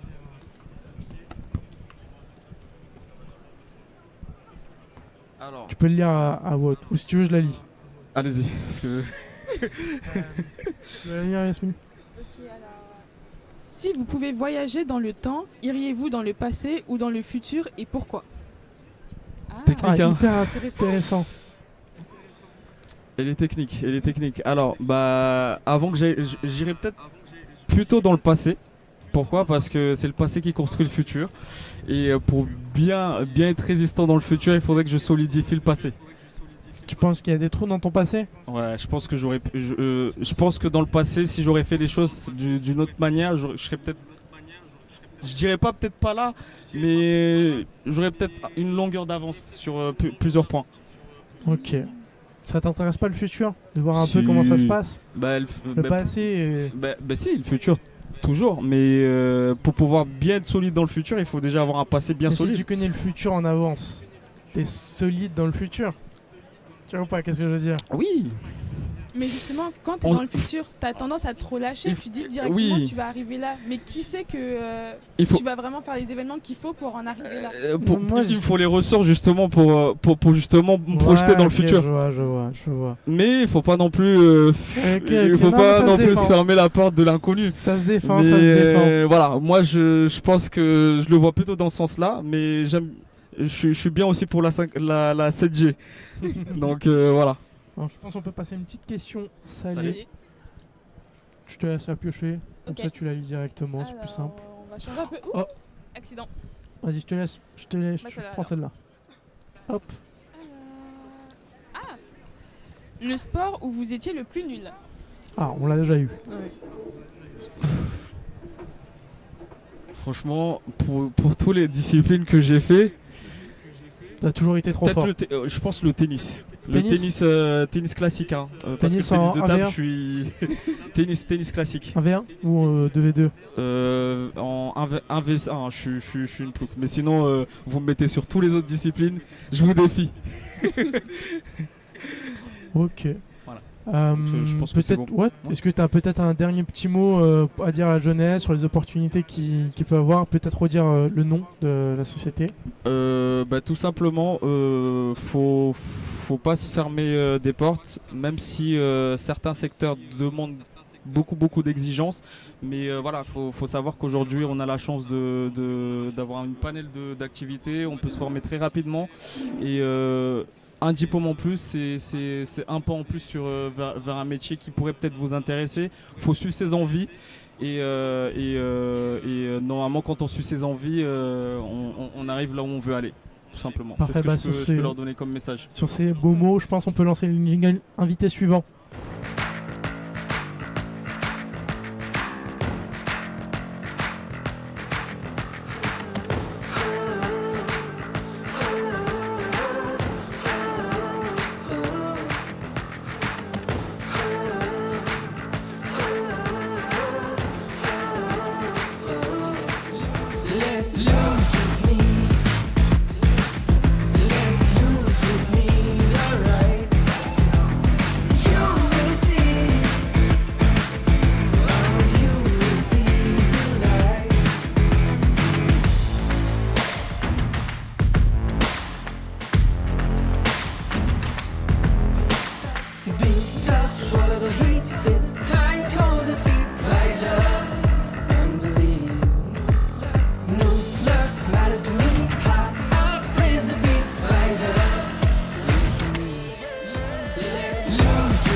On se retrouve avec une nouvelle invitée. Je vais la laisser se présenter en quelques mots. Donc bonjour, moi je suis Camille, je suis alternante au sein de Enedis et je m'occupe principalement du recrutement et notamment du recrutement des alternants. Ok. Bah là on a un problème. On doit aller hyper vite. Présente vite ta boîte et une opportunité pour les jeunes. Ok, donc nous on est une entreprise de service public et on s'occupe en fait de la distribution de l'électricité. Et là notamment pour les Jeux Olympiques, on va raccorder tous les sites des Jeux. Et une opportunité chez les jeunes d'être chez Enedis, c'est qu'on fait évoluer dans plusieurs métiers et on donne la permission en fait à tout le monde de découvrir nos postes. On peut vous retrouver où? Sur quel site? Alors sur Enedis Carrière, ok. Et on a également présence sur les réseaux sociaux. Ok, sur TikTok, Instagram, tout ça. Sur TikTok, Instagram, LinkedIn, Parfait. etc. Sur LinkedIn, bah parfait, vous pourrez les suivre. Peut-être tu peux nous donner 3 métiers que vous pouvez ramener, comme il y avait plusieurs métiers. On a des techniciens d'électricité, Ok. on a du chargé de projet et conseiller clientèle. Ok, bah parfait. Désolé, ça allait un peu vite, C'est il y a pas eu des grave. problèmes techniques. Donc je vous laisse balancer le jingle. Hop.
Avec l'équipe un peu mission locale, j'ai l'impression. On se retrouve heureux avec Delphine, je pense, elle adore notre plateau. Et je pense que je vais laisser présenter la nouvelle personne qui est sur ce plateau, qu'on a déjà vu plein de fois. Je te laisse te présenter en quelques mots. Oui, bonjour, Nicolas Garnier, je suis le directeur général de la mission locale de Paris. Et aujourd'hui, dans une ambiance particulièrement sportive et de rencontre, mais on aura peut-être l'occasion d'y revenir. Ok. Je pense... Là, on a quelques minutes pour parler un peu du forum et quel est l'enjeu de la mission locale dans les JO et ce genre de forme sur le travail. Est-ce que Delphine ou Nicolas, vous avez peut-être un peu une réponse à me donner? Quel est l'enjeu pour la mission locale de ce genre d'événement? Et même des JO en général? L'enjeu, il est d'abord l'enjeu que tout le monde partage sur le territoire, d'une réussite de l'événement grâce à des recrutements, à la préparation, à l'organisation générale de l'événement. La mission locale y contribue en mobilisant des jeunes pour être candidats aux différents emplois qui sont proposés dans le cadre des Jeux, et puis plus largement en utilisant le levier du sport dans l'inclusion. Et puis l'enjeu, il est après les Jeux, de faire en sorte que l'impact de cet événement, il s'inscrive dans la durée, en particulier pour les jeunes qu'on accompagne et que les conseillers accompagnent à la mission locale, pour s'installer durablement dans la société, dans la vie et dans leurs projets professionnels et plus largement dans leurs projets de vie. Delphine, je pense que tu avais un peu déjà répondu à la question, mais peut-être pour les gens qui n'étaient pas là ce matin. C'est ce que j'ai dit ce matin et effectivement c'est ce que Nicolas vient de dire en fait. Voilà que... Ok. Je pense qu'on va devoir couper, désolé Delphine. Bon, c'est pas grave, on se reverra de toutes les façons. De toute façon on se reverra. Bon, hop, à plus tard. On coupe.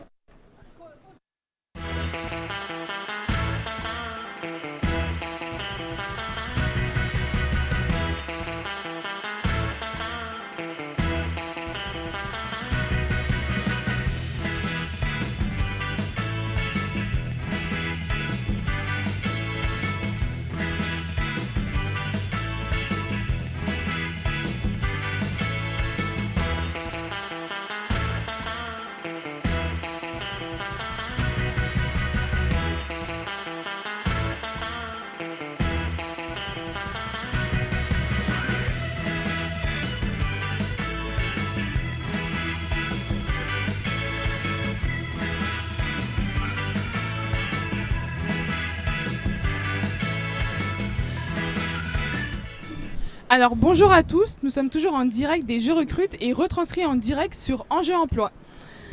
Je laisse nos nouveaux invités se présenter. Je pense qu'on peut... Bonjour, je m'appelle Vanessa Dosres. Juste là comme ça, okay. Comme ça on t'entendra parfaitement. Bonjour, je m'appelle Vanessa Dosres. Je fais partie de Sport Solutions. J'ai fait un long parcours avec eux. J'ai 32 ans. J'ai fait ma première année en BNSSA. J'étais boxeuse auparavant. Ensuite, j'ai fait mon BNSSA et le BPGEPS, natation, et je l'ai eu. Et là, je vous présente mon directeur. Bonjour, je m'appelle Nadem Keriji, je suis le président et fondateur de Sport Solutions. Sport Solutions est une plateforme qui catalyse l'emploi dans le sport. On est constitué d'ateliers chantiers d'insertion et on est le seul GEC Sport en Ile-de-France. Et on a eu la chance d'accueillir Vanessa pendant un moment, et Vanessa aujourd'hui est une maître nageuse sauveteuse demandée par tous les employeurs en Ile-de-France. Bonjour, moi je m'appelle Paul Livolsi, donc je suis judoka, je suis membre de l'INSEP depuis maintenant un petit moment, 2017. Donc, ça fait un moment, ouais. C'est ça, je fais du sport de haut niveau depuis l'âge de 15 ans, je suis passé par les pôles, je suis membre de l'équipe de France de judo et donc voilà, pour expliquer un peu vite fait, l'INSEP c'est là où s'entraînent toutes les personnes qui préparent les Jeux Olympiques, donc il y a 2024, 2028, etc. Voilà. Ok, parfait. Peut-être je peux vous poser une question un peu générale. Votre avis sur l'arrivée des JO, qu'est-ce que vous en pensez? Est-ce que vous avez hâte, ce genre de choses? Je me permets, je suis le plus vieux. Je t'en prie, parole. Si, forcément. C'est un enjeu majeur. Ça a commencé il y a quelques années et ça va être une grosse fête pendant les JO et ça se poursuivra après. C'est ça le plus important pour nous. Nous, on s'inscrit dans l'héritage. Parce que si on fait tout ça chez Sport Solutions, parce qu'on croit que le sport est important dans nos territoires. Et on pense que le sport est non seulement important, mais c'est aussi un secteur d'activité qui permet de s'épanouir. Donc pour nous, l'enjeu, il est après. Après, pour faire tourner toutes les installations qui ont été mises en place, pour accueillir tous les gens qui vont être enthousiastes et qui vont aller s'inscrire pour être licenciés dans n'importe quelle discipline. C'est pas ça l'enjeu. L'enjeu, c'est de faire du sport pour lutter contre l'obésité, pour le sport santé, ainsi de suite. Donc à double titre le sport et Paris 2024. Okay. Je vais rebondir sur ce qu'a dit mon cher ami, c'est que aujourd'hui on a pu voir dans les derniers plateaux TV ou même sur les réseaux sociaux, plusieurs sportifs qui disaient que la France n'était pas un pays de sport. On peut pas vraiment les contredire, mais par contre ça ne veut pas dire que ça peut pas le devenir en fait. Et donc du coup, moi ce que j'espère de ces jeux, c'est de faire comprendre aux Français que la France peut être un pays de sport. Parce que moi, quand je regarde du sport, quand je vois des gens autour de moi regarder du sport, il y a certaines émotions que dans la vie de tous les jours, je ne les vois pas chez ces personnes-là. Et donc, j'espère vraiment que dans cette forme d'héritage, là on voit beaucoup de partenaires, qu'elles soient publics ou privés, qui sont là et qui se sont vraiment, on va dire, un peu réveillés, un peu tard malheureusement, mais qui sont quand même réveillés à l'approche de ces Jeux Olympiques. Et donc du coup, moi j'espère qu'elles vont prendre conscience que si demain la France peut devenir un pays de sport, c'est en partie grâce à elles. Et j'aurais une question, en tant que sportif et structure, qu'est-ce que vous pouvez mettre en place pour justement attirer les gens dans le domaine sportif? Pour moi en tant que sportif c'est facile, c'est ramener des médailles. C'est le plus simple à faire en fait. C'est le plus simple, je sais pas si c'est le plus simple à faire, mais en tout cas oui voilà, nous en tant que sportifs ce qu'on peut faire c'est essayer de véhiculer un maximum d'émotions à ceux qui nous regardent. Et au-delà de ça, je pense qu'en fait le sport ou même plein d'autres choses dans la vie, en fait c'est une question d'éducation. Que ce soit n'importe quel sport en fait. Il faut, entre guillemets, montrer comment bien éduquer les enfants dès l'école au sport, leur faire comprendre que le sport c'est important, comme disait mon cher ami, pour tout ce qui est la santé, l'obésité, mais aussi pour le dépassement de soi, pour l'aspect mental. Voilà. Et donc du coup, aujourd'hui, c'est ce que moi aussi j'espère des Jeux, c'est de faire conscience aux gens que la France est un pays rempli de bons sportifs, de très bons sportifs. C'est pas forcément aujourd'hui, le sport n'est pas on va dire au milieu de tous les centres d'intérêt malheureusement, moi, je le regrette en tant que sportif, mais j'espère qu'avec ces Jeux Olympiques là, ça va changer. Et ça peut changer, mais il faut avoir envie que ça change. Pour nous en tant que structure qui travaille dans l'insertion, l'activité économique dans le sport, le sport il a plusieurs... il est important à plusieurs niveaux. C'est d'un point de vue, comme tu l'as évoqué, c'est un niveau santé. Il y a 13% d'obèses en France, donc il faut qu'on commence à faire attention en fait. D'un point de vue sport santé. Mais le sport pour nous est aussi un secteur d'activité dans lequel on peut s'épanouir. Aujourd'hui, Vanessa est devenue maître nageuse sauveteuse, elle a le plein emploi devant elle. Demain, elle va devenir responsable de bassin, responsable de piscine et le chemin est important dans le sport d'évolution en fait. C'est important aussi pour nous le sport et moi j'y crois énormément parce que le sport est un vecteur républicain. Là où il y a le sport dans nos territoires bien organisé, il n'y a pas tout ce qui pue qui s'installe. Donc c'est important pour nous le sport à tous ces niveaux-là, accueillir les gens. Et l'enjeu de ces Jeux, c'est de faire en sorte, et c'est là où nous on intervient, c'est d'ouvrir les associations sportives, ouvrir les clubs vers ceux qui n'ont pas l'habitude d'y aller, les accompagnatrices, les accompagnateurs, le petit qui est chez lui, qui est en situation de difficulté par rapport à son corps. Et c'est là où nous on intervient pour changer ce modèle-là et faire en sorte que des personnes aussi intelligentes que Vanessa rentrent dans ce secteur d'activité avec ces valeurs-là qu'on partage ensemble en fait. Et l'héritage pour nous, il doit s'inscrire dans ce sens-là en fait.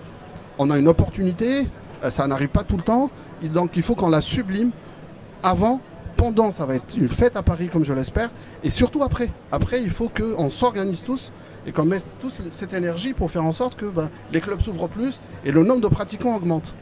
C'est ça notre enjeu. Une question. Non, c'est bon. Du coup, je vois que vous êtes beaucoup enthousiaste et que les JO vous font vibrer. Comment on pourrait faire vibrer un jeune qui s'est jamais intéressé au sport? Parce que je pense que les JO, peut-être pas beaucoup de gens.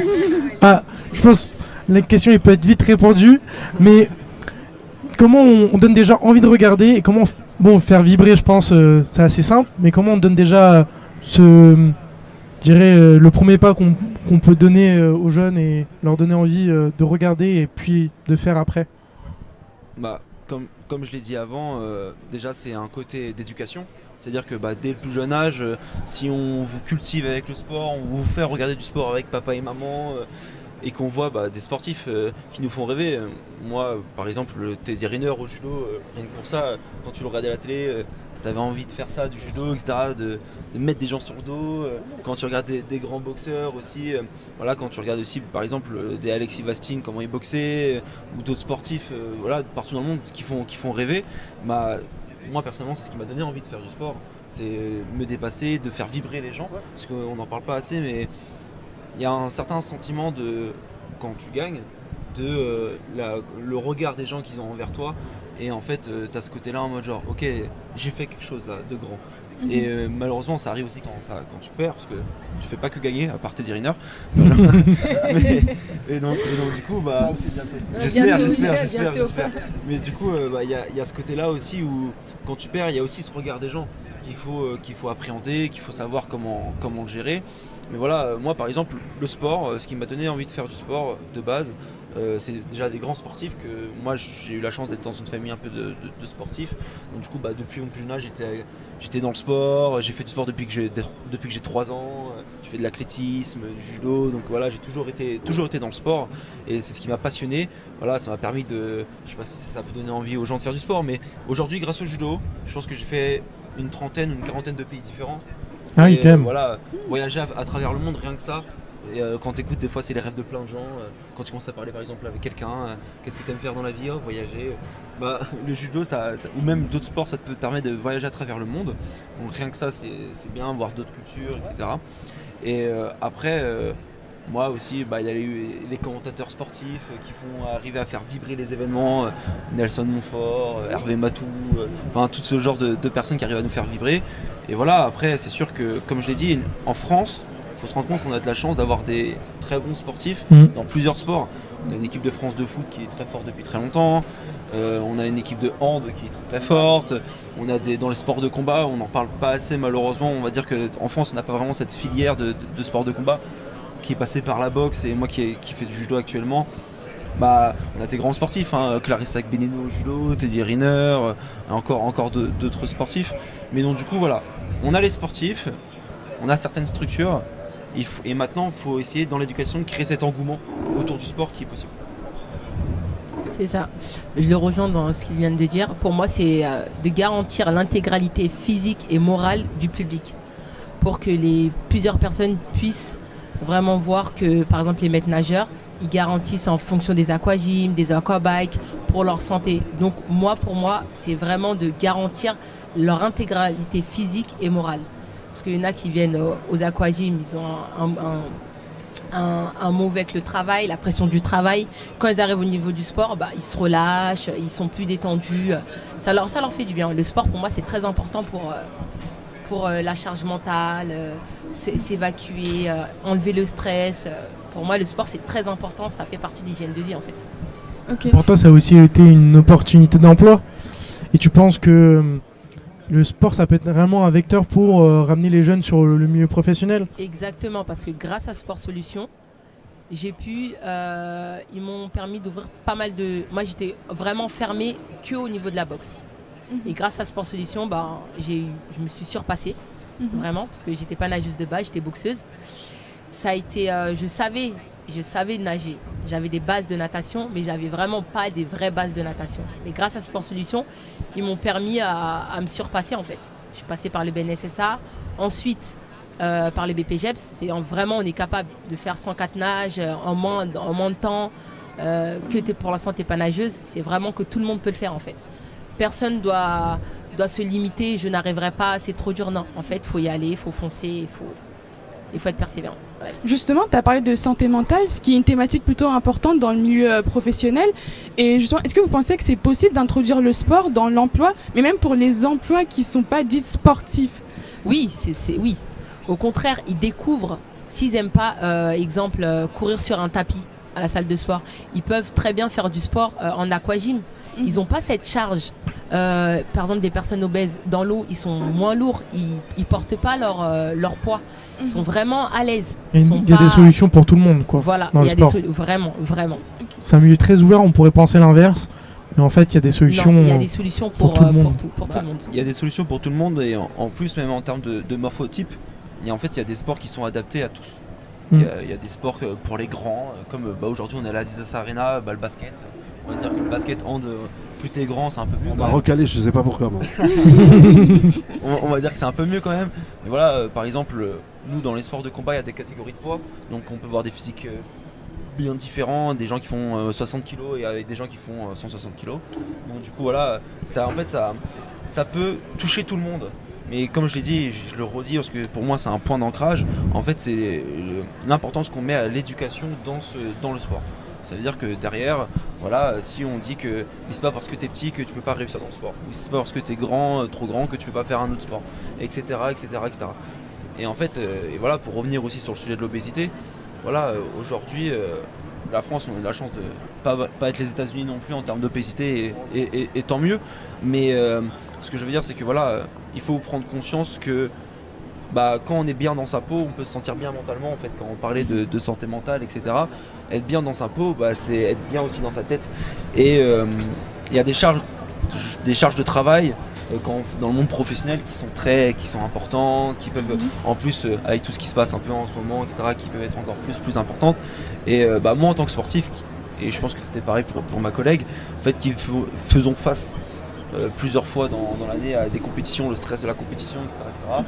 Aussi quand tu fais du sport, que ce soit de haut niveau même amateur, tu fais face à un certain stress qui peut t'aider dans la vie professionnelle de, on va dire, plus appréhender ton métier, parce que ça te permet en fait de te calmer, rester calme et d'appréhender les choses avec un meilleur œil, je pense.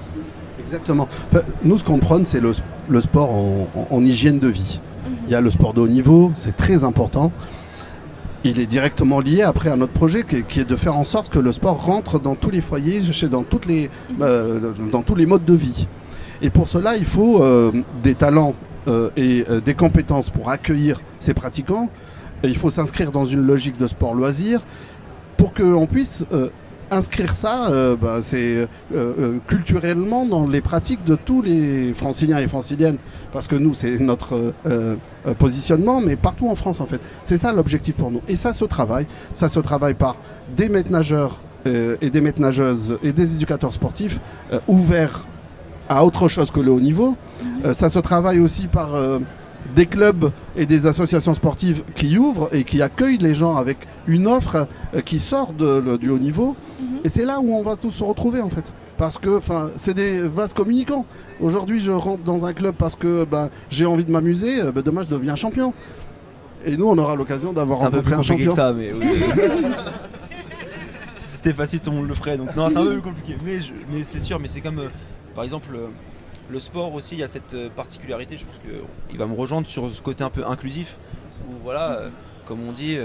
moi par exemple je fais partie d'un club de judo dans le 20e arrondissement, là j'ai à Paris 20 ça s'appelle, et voilà on a une session où on intervient dans les écoles où voilà les enfants dès le plus jeune âge ils peuvent venir faire du sport chez nous, etc.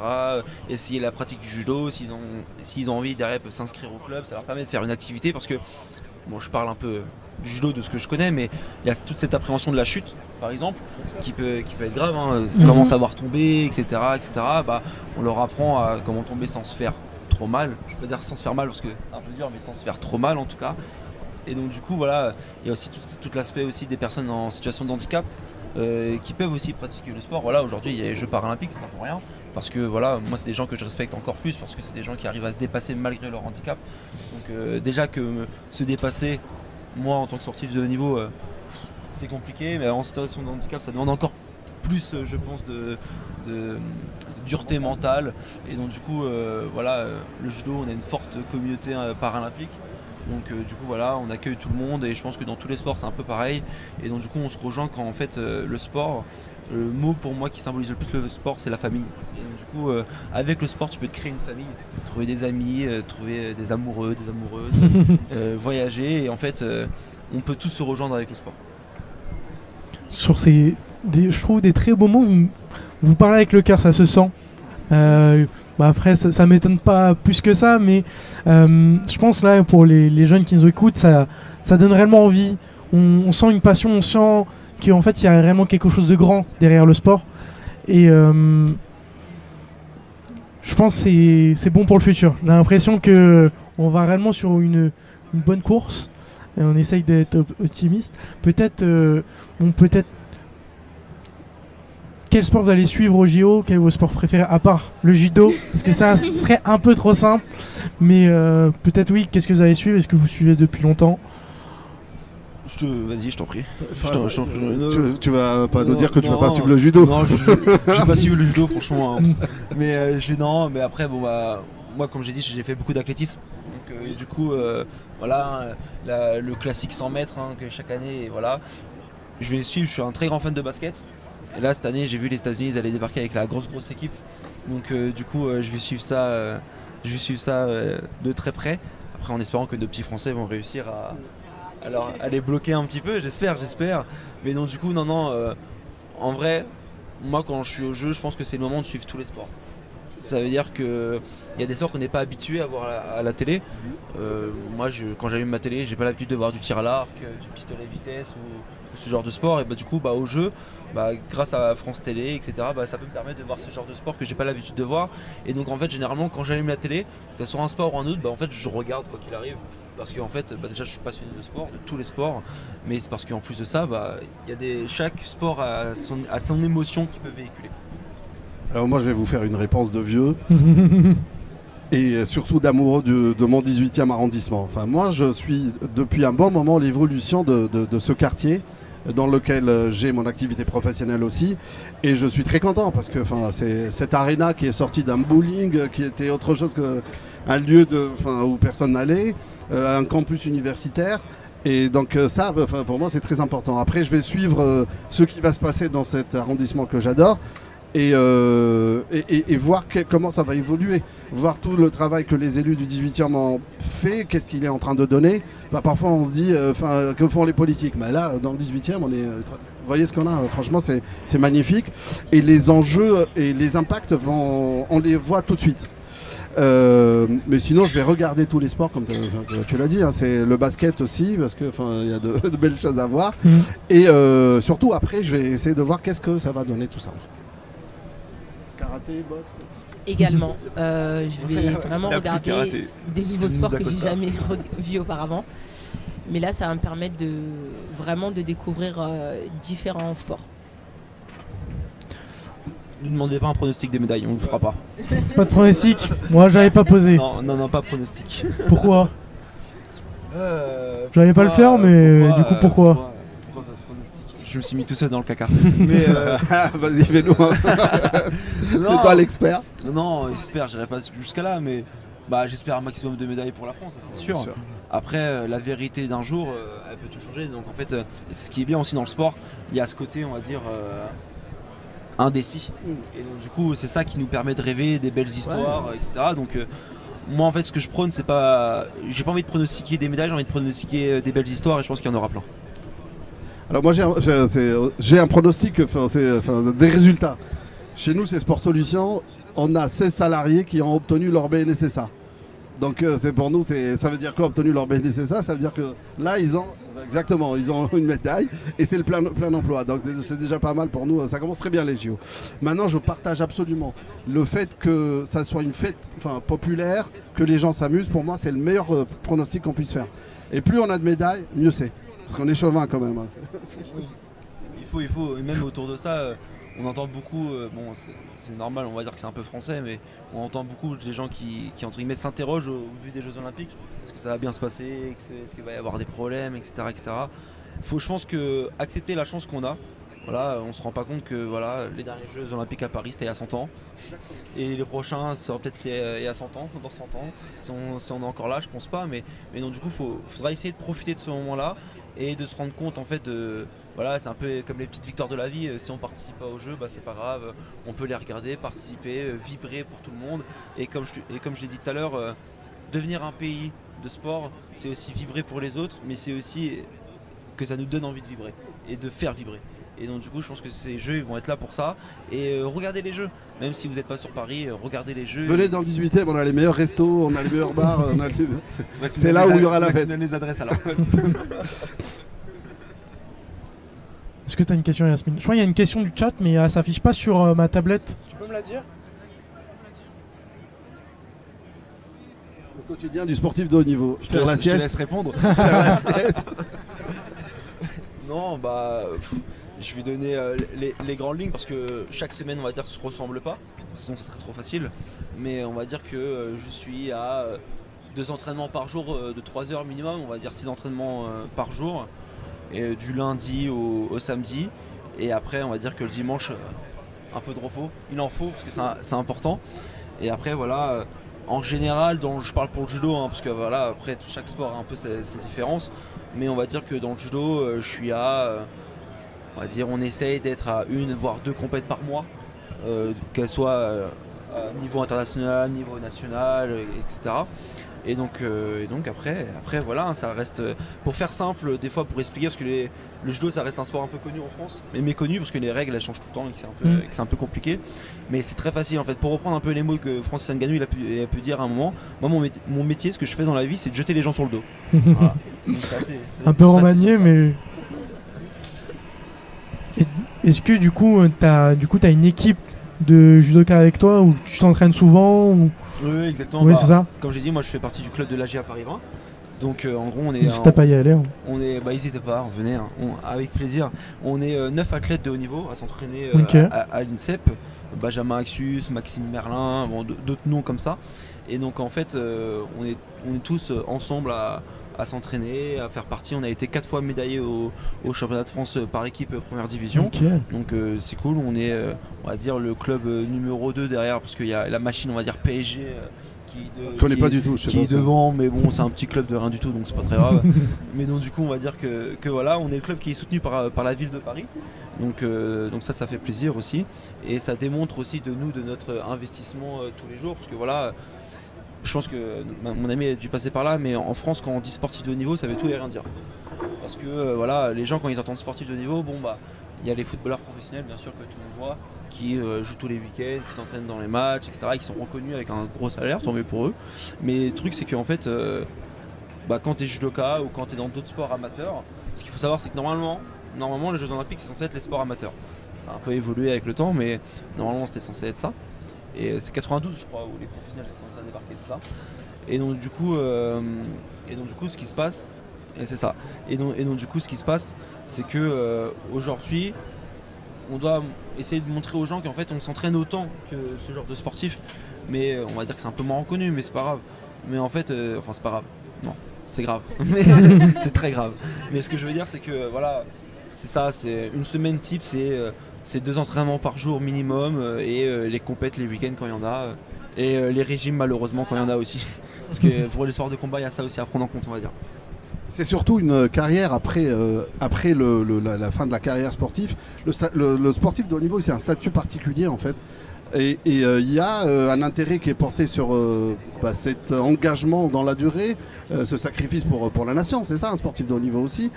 Et il y a de très très belles carrières, moi je le dis aux jeunes, de sportifs de haut niveau qui sont aujourd'hui dans de grandes entreprises, qui sont eux-mêmes chefs d'entreprise. Il y en a même un qui a organisé des Jeux Olympiques, je sais pas. Et donc c'est important. Ouais, on l'a eu sur le dernier plateau. Voilà. Mais même aujourd'hui par exemple, moi je parle de ce que je connais, donc je vais parler de moi. Mais par exemple, moi grâce à la ville de Paris qui a organisé tout ce qui est un peu job dating, etc., j'ai pu trouver une entreprise, le groupe Piment ça s'appelle, qui a pu en fait me soutenir dans mon projet de sportif de haut niveau, et donc du coup voilà, m'apporter de la sérénité, parce que contrairement à d'autres sports, moi dans le sport aujourd'hui je dois payer mon kiné, si je dois prendre un préparateur mental, parce que voilà, Teddy Riner on a assez parlé de ça, du côté psy qui est dans le sport, qui est important. Et donc préparateur mental, ça coûte de l'argent, faut le payer, le kiné faut le payer, des fois les déplacements faut les payer, etc. Et donc du coup ça fait partie du jeu. Et en fait c'est un peu, je suis encore jeune, j'estime, j'ai 25 ans aujourd'hui, mais ce que je veux dire c'est que, peut-être qu'il me dira le contraire, mais ce que je veux dire c'est qu'en fait on va dire qu'une carrière de sportif c'est jusqu'à 35 ans aujourd'hui, à peu près. Un peu plus, j'ai 48 ans. Oui, voilà, bon après il y a LeBron James qui a jusqu'à 40 ans, mais bon, il y a des gens qui sont un peu sortis d'ailleurs, mais ce que je veux dire c'est que 35 ans en fait dans une vie, c'est pas grand chose en fait. Et donc du coup c'est même pas à la moitié de notre vie vraiment aujourd'hui avec, et donc du coup en fait ce qui se passe c'est que faut prévoir l'après. Même si c'est un peu compliqué parce que qu'en fait quand t'es dedans t'as pas envie de prévoir l'après, t'as envie de faire de donner à fond tout ce qu'il y a tout de suite, sauf que le problème c'est que les blessures, le manque de réussite, plein de choses peut rentrer en compte, et en fait il faut savoir mais qu'est-ce que je fais après, est-ce que je reste dans le sport, donc par exemple avec Sport Solutions qui ont l'air de proposer des choses plutôt sympas, c'était la pub gratuite ça, et après et après derrière voilà, il y a d'autres choses qu'il faut mettre en cause. C'est pour ça que voilà, en France on a la chance, en tout cas moi, d'être passé par l'INSEP et d'avoir entre guillemets passé par les sports-études, voilà, les études qui sont mises à disposition pour pouvoir un peu aménager, pour pouvoir entre guillemets prévenir nos après 35 ans ou 48 ans comme dirait mon cher ami. Est-ce que vous menez des actions pour donner peut-être envie à la jeunesse? Peut-être tu fais des cours pour des jeunes dans ton club. Est-ce que tu vois des étoiles dans les yeux quand tu fais des techniques? Alors moi avec mon club encore, là j'ai à Paris 20, du coup déjà quand on intervient dans les écoles, vous intervenez dans les écoles, que les jeunes ils nous voient faire des prises, en plus le judo, quand c'est bien fait ça peut être impressionnant. Ça peut être très beau à regarder. Donc du coup c'est très sympa, et puis voilà, tu as les démonstrations que tu peux faire sur des salons, sur ce genre de choses. Moi j'essaye beaucoup en fait on a un code moral au judo c'est très français, mais on a un code moral dans le judo qui en fait nous permet de véhiculer des valeurs dans le judo, et ça c'est quelque chose de très très important, les valeurs dans le judo.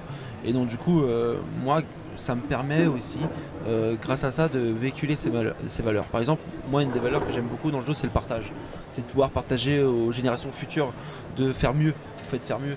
Il y a beaucoup de gens de sportifs qui disent j'espère qu'ils feront jamais mieux que moi, etc. Et c'est entendable, hein. Moi aussi en tant que sportif ça m'énerverait un peu si un petit jeune débarque et fait mieux que moi tout le temps, ce qui est le cas. Mais ce que je veux dire c'est que derrière il faut réussir à véhiculer ça et à se dire moi c'était ça, mais il faut que ça soit encore mieux, encore mieux, encore mieux, encore mieux, encore mieux, pour que justement, comme je dis tout à l'heure, la France, qui ne l'est pas encore aujourd'hui, mais devienne un pays de sport. Et en fait c'est en partageant et en véhiculant tout ça qu'on va pouvoir devenir un pays de sport. Parce que sinon, si on garde le savoir pour nous, ça, on ne deviendra jamais ce qu'on veut. Et donc du coup le but c'est de pouvoir partager pour pouvoir donner à tous, et pour pouvoir qu'un jour la France puisse dire on est une vraie grosse nation de sport et en fait on est fort partout. De notre côté, un peu plus modestement, parce qu'on n'est pas aussi affûté. Sport Solutions, c'est maintenant 140 salariés. Et ce qu'on fait, nous, pour susciter l'envie de travailler dans le sport, c'est d'aller labourer le terrain en Ile-de-France, tous les forums, tous les endroits. On a une concentration importante sur la féminisation de ce secteur d'activité. Donc on fait en sorte d'aller chercher les demandeurs d'emploi. Je sais, ma mère elle a participé. Je suis très content. Elle est allée à Sport Solutions. Elle a passé son bébé GEPS. Et ça c'est beau. Pour la féminisation, je sais. Et d'ailleurs du coup, là, il me semble elle a passé, elle n'a pas réussi. Ouais. Elle est passée sur une autre formation de commercial. Ouais. Mais donc elle avait bien aimé le parcours, le fait qu'elle n'était pas du tout sportive. Je pense qu'elle a eu des soft skills incroyables après cette période de sport. Ouais. Et donc c'est. Je dis aux gens qui nous regardent, c'est pas téléphoné, on n'a rien préparé. Non, pas du tout. J'ai une larme qui va couler là tellement c'est là. Mais je suis très content d'apprendre ça. C'est ce qu'on fait en fait. Aujourd'hui, le secteur d'activité, il manque de femmes. Le sport manque de femmes dirigeantes, et avec l'aide des élus et des gens qui nous accompagnent, notamment, surtout à la mairie de Paris, c'est ça notre enjeu aujourd'hui. Je pense qu'on va clôturer sur ces beaux mots. Peut-être un petit mot sur la jeunesse, un mot ou deux grands max. Qui veut commencer? Je t'en prie. Le plus vieux. Rapidement, je dis aux jeunes, gardez la curiosité, gardez votre esprit critique et projetez-vous dans l'avenir. L'avenir est positif. Peut-être deux mots? Un mot? Compliqué. Allez, je vais dire faites-vous plaisir. Essayez de vous faire plaisir en toutes circonstances. Ça? Peut-être un micro? venez et surpassez-vous et donnez tout dans le sport. C'est très très important. Parfait. Faites du sport. Faites du sport. Faites du judo. On va clôturer pour cette matinée. On se retrouve à 13h. Voilà, jingle.